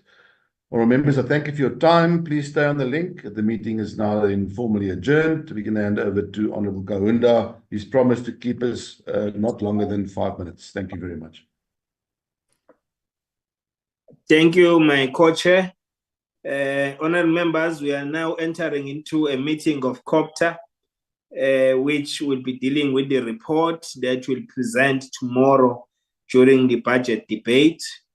Firstly, before I start with that, there is an issue with Ngwate municipality in Free State. I wrote a letter inquiring from the mayor and MEC on their take on the decision of the court. The response have been circulated to you through the group, which indicates that the province is not intending to appeal the court judgment, but the municipality has lodged or is intending to lodge an appeal against the court judgment. So that appeal will then make the department not to be able to act swiftly on the court directive, because once there is an appeal, it stops you to continue with execution. So that is where the matter is at the moment. We'll continue to follow up on the matter. Then the issue that is before us, members, which we've requested this lot for, is the adoption of the report. We circulated the report to you, which indicates how we've engaged with COPTA, a minister, and the department on their strategic plan for 5 years, as well as their APP. Then we also engage with MISA and with traditional leadership. I hope the team by now will have flighted the report so that I don't talk generally. Right, let's skip the background and go straight to the engagement with the Department of COPTA. And we have go down on the observations of the committee. This is what we have observed, and we have made mention of many areas. We requested you to submit amendments. Honourable Iko Skirkocher submitted. We have included those submissions in this new report, but it was an emphasis on how the consequence management and the consultants and other issues which were of major concern. We have included those issues. Then we engage with traditional affairs, but what we also noted as members was the inadequate budget for that department. Really, if you look at the magnitude of the work and constitutional mandate of the department, but the allocation does not really enabling the department to do everything that needs to be done. But we have noted that as a concern, which must be considered when we consider other budgets. Then the issue concerning our engagement with MISA. We raised the concerns and what is expected from MISA. We also raised, when we met with SALCA, a number of issues which were there. But on the recommendations, I'm sure members we have gone through, we have made recommendation in accordance with your submissions. And now this report is presented before you for your consideration, so that when I present it tomorrow in the chamber, it's a collective report. It's not a report of the chair. But we also need to make a pronunciation that in this report, I must say at the end, towards the end, whether we support the budget as a committee or we don't support the budget. So that's what we'll need to pronounce ourselves, but of course with the content on the observations and the recommendations that we have forwarded. So that's where I can stop for now for your comments, honorable members. I know that we are against, we are now between your lunch and the preparations for the plenary at 2. So can I get comment if the content of the report is supported, as well as the budget for 2025-2026 presented by the Department of Cooperative Governance and Traditional Affairs is also supported. Members, let me take your comments. Honorable Nzimande? No, Chair, like also the previous, we want us, we are not supporting it. Thank you. Thank you. MK Party is not in support. EFF? Okay, Honorable Preparedness. Thank you very much, Chair. The Economic Freedom Fighters is not in support of austerity budget. Thank you very much. There's no austerity here, Honorable Press. You were there when the budget was presented. But We will show you. We will show you in detail. Anyway, we respect your view. We will show you in detail. Okay, we respect your view and we note it. Honorable Preparedness. Thank you, Chair. There's just a few spelling mistakes, but I think that can be corrected by the table staff afterwards. The Democratic Alliance will support this report. Thank you. We must finalize and proofread the report and remove everything that is not supposed to be there and correct mistakes. Thank you, Honorable Preparedness. In fact, I'm not asking political parties, I'm asking you as provinces whether you are supporting, but anyway, members can come. Let me take... as a province chair, if I may come, I will cite later on as to what is the adverse impact on Mpumalanga. So I can't support it. No, it's fine. Honorable Ceza, we have noted. Honorable Mabibo?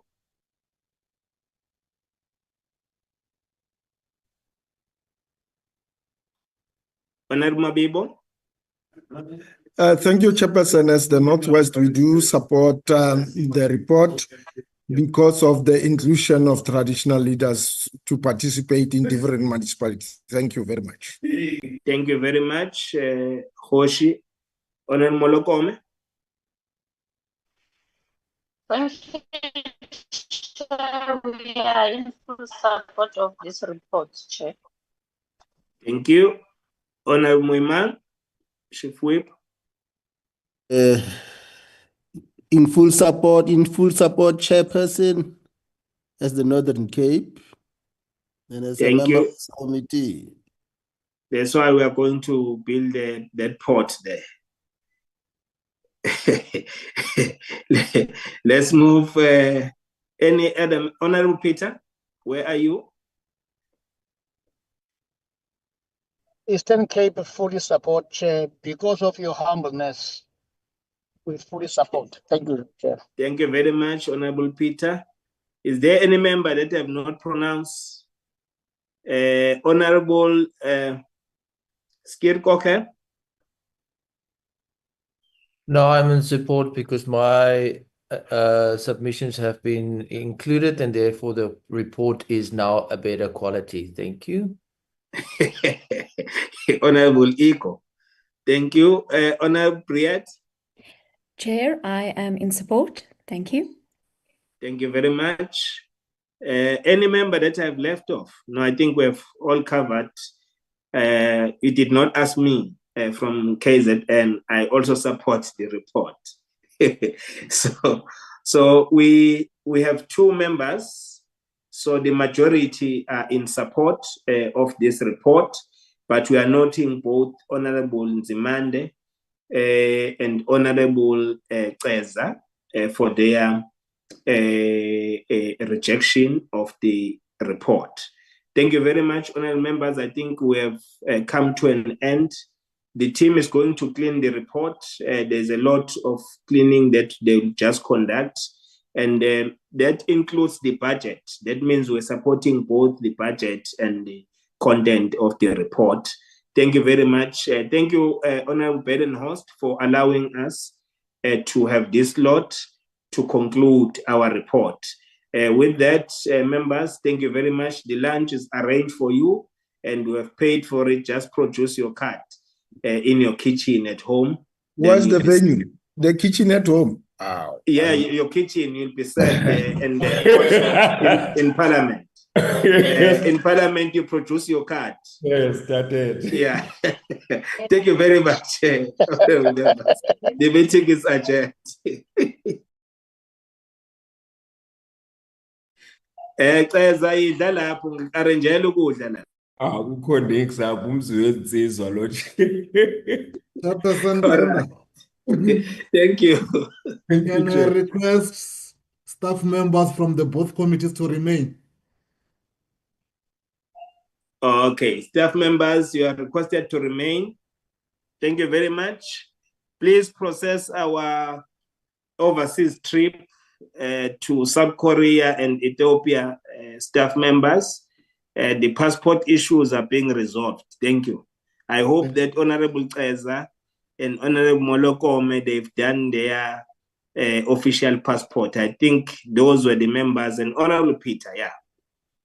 I've done mine. Thank you. Thank you.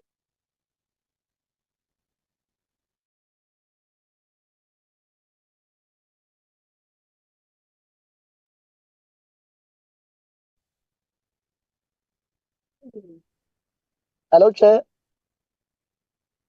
No, Chair is gone, Honorable Peter. Honorable Peter is done also. Mine, I've done also my passport already. It's only staff. It's only staff. Thank you. And also we'll request the parliamentary streaming service not to stream this.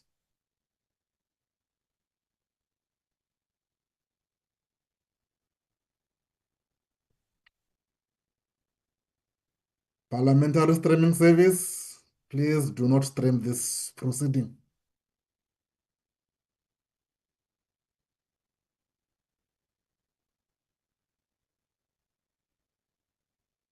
And other colleagues from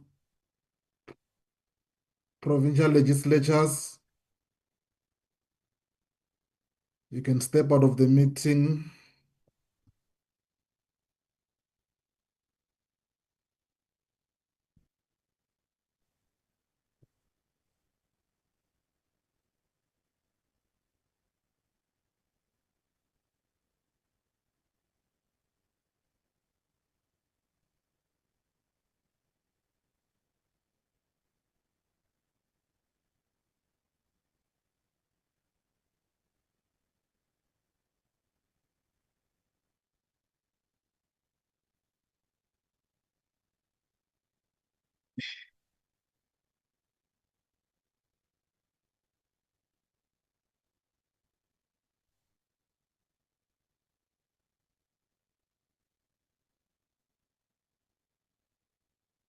Colleagues, I'm trying to get hold of Tsepo and Manele and Moses.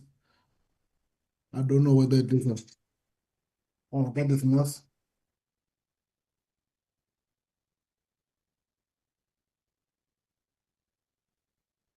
The lights on or you on fine? I'm still in the meeting.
We are waiting for, Mr. Manela, it's in.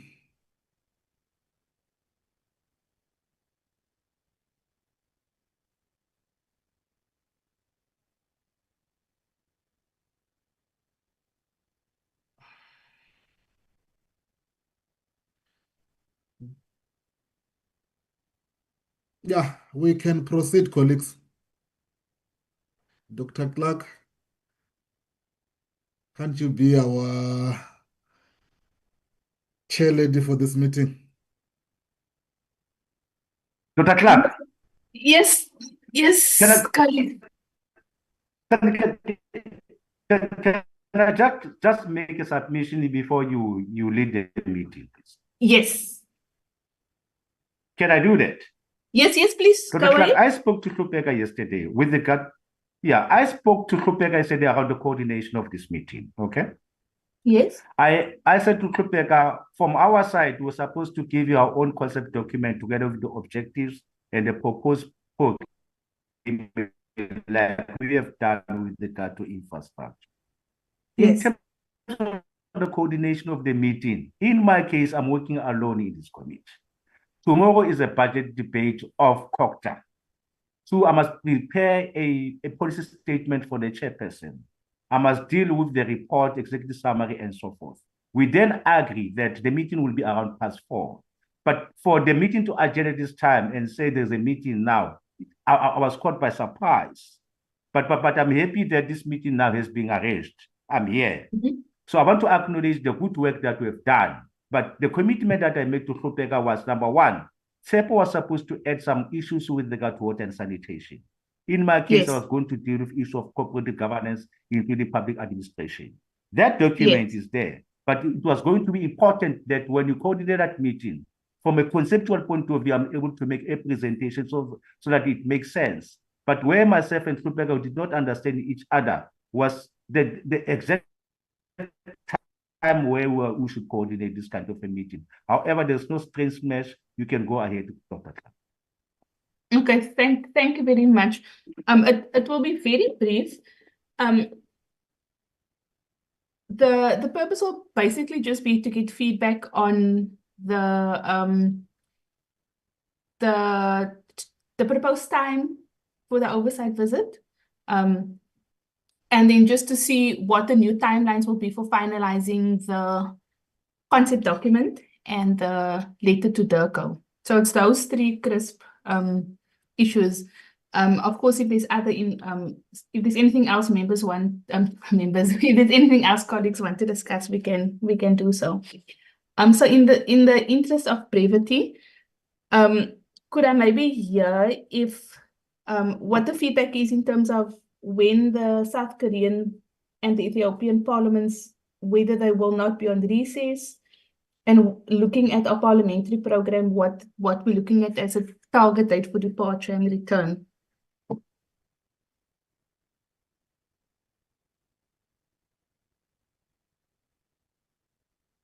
Either yourself or Hlupeka can maybe come in there.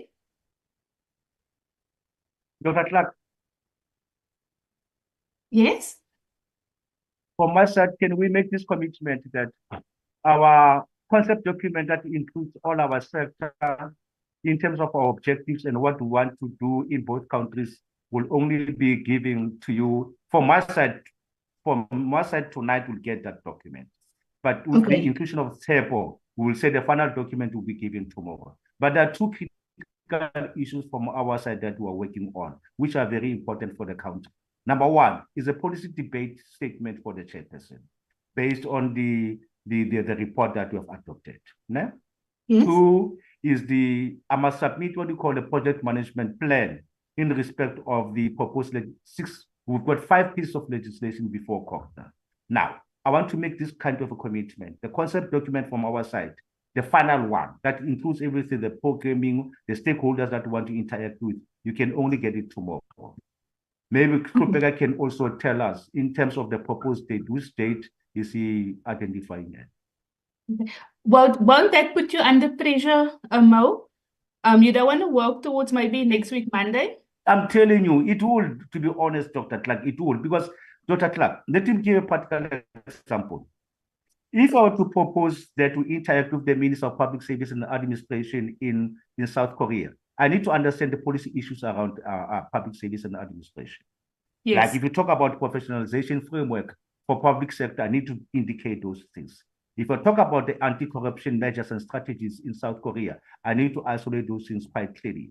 If I talk about the appointment of senior officials within government, I need to talk about it. If I want to talk about the declaration of interest by the public officials, whether they are allowed to do business with the state, I need to isolate those issues so that our concept document makes sense of what we want to learn from that side. And if you were, maybe just to make it easy, look, tomorrow, if I'm done with this policy debate, I will be free to submit a document that will make sense to everybody, even during oversight. Yes. But if you agree with us that myself and Sep, we can give that document tomorrow after lunch, I will accept, I will appreciate it. Okay. Thank you very much for that.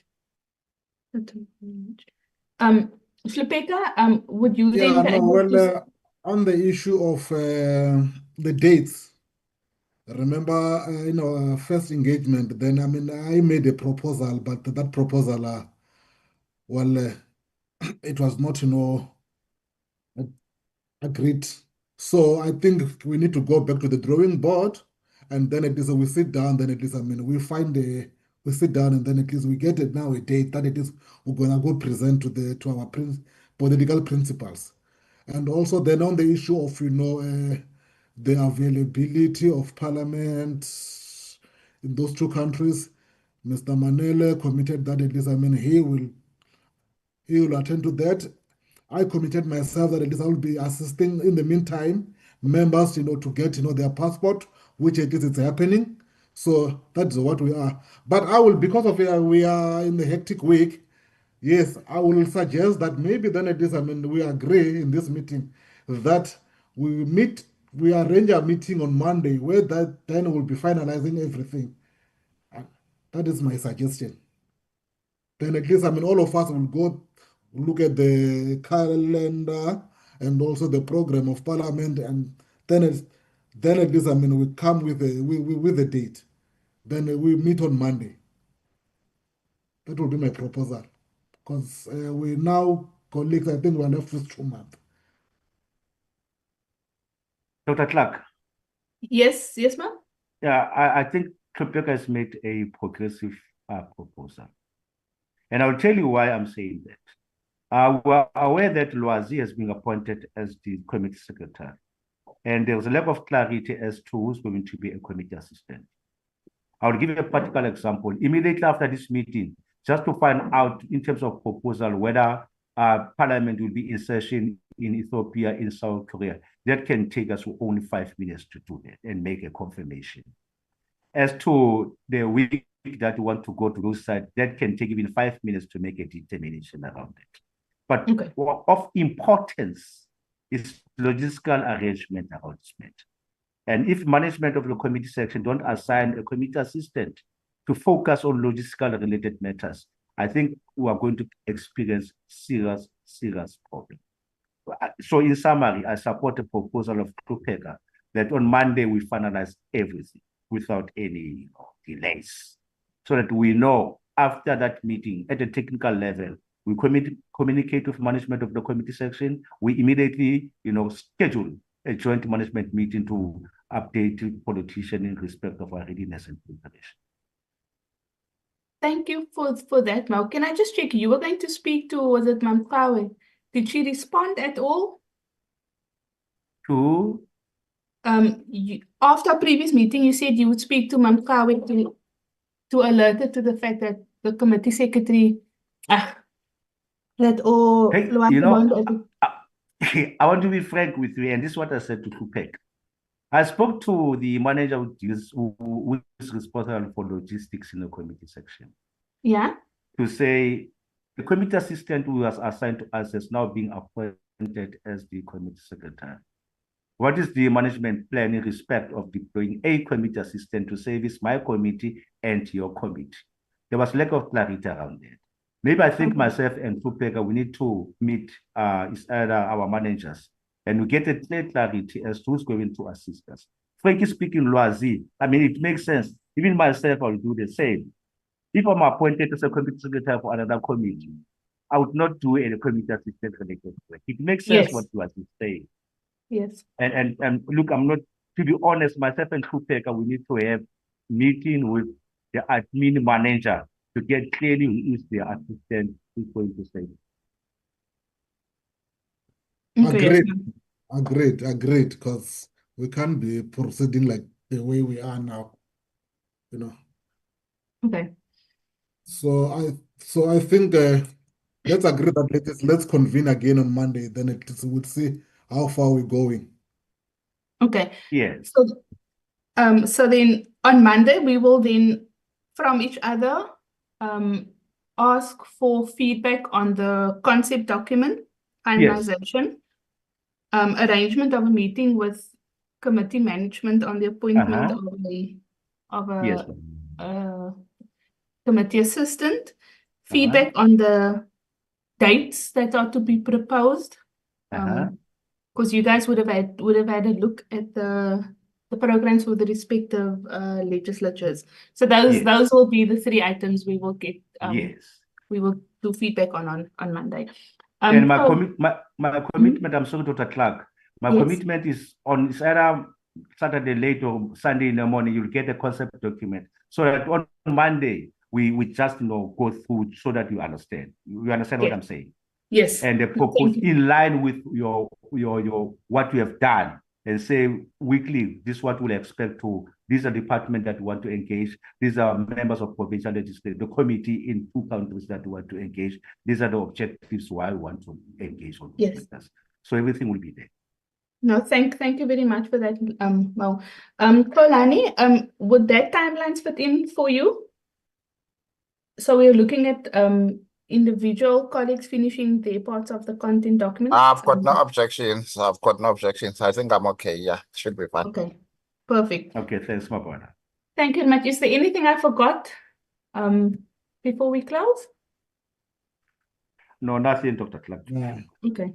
You see, as promised, it has been kept brief. Brief. But I think yes. In this committee staff, Babulela is fortunate is in the meeting. He knows how tough it is in this committee. Yes. No, but I think it was valuable for us to meet, even if it was just briefly in preparation for next recording stopped. Okay. Colleagues, I hope you have a good rest of the day. I think budget period is on everyone's mind now. It is, and you know what I discovered? Budget period is very jealous. It just wants you. That is the time when we earn our salary. It's very jealous. Okay, colleagues, thank you very much for availing yourself. All right. I now close the project meeting. No, thank you very much, Dr. Clark. Okay. Oops, thank you, colleagues. Bye.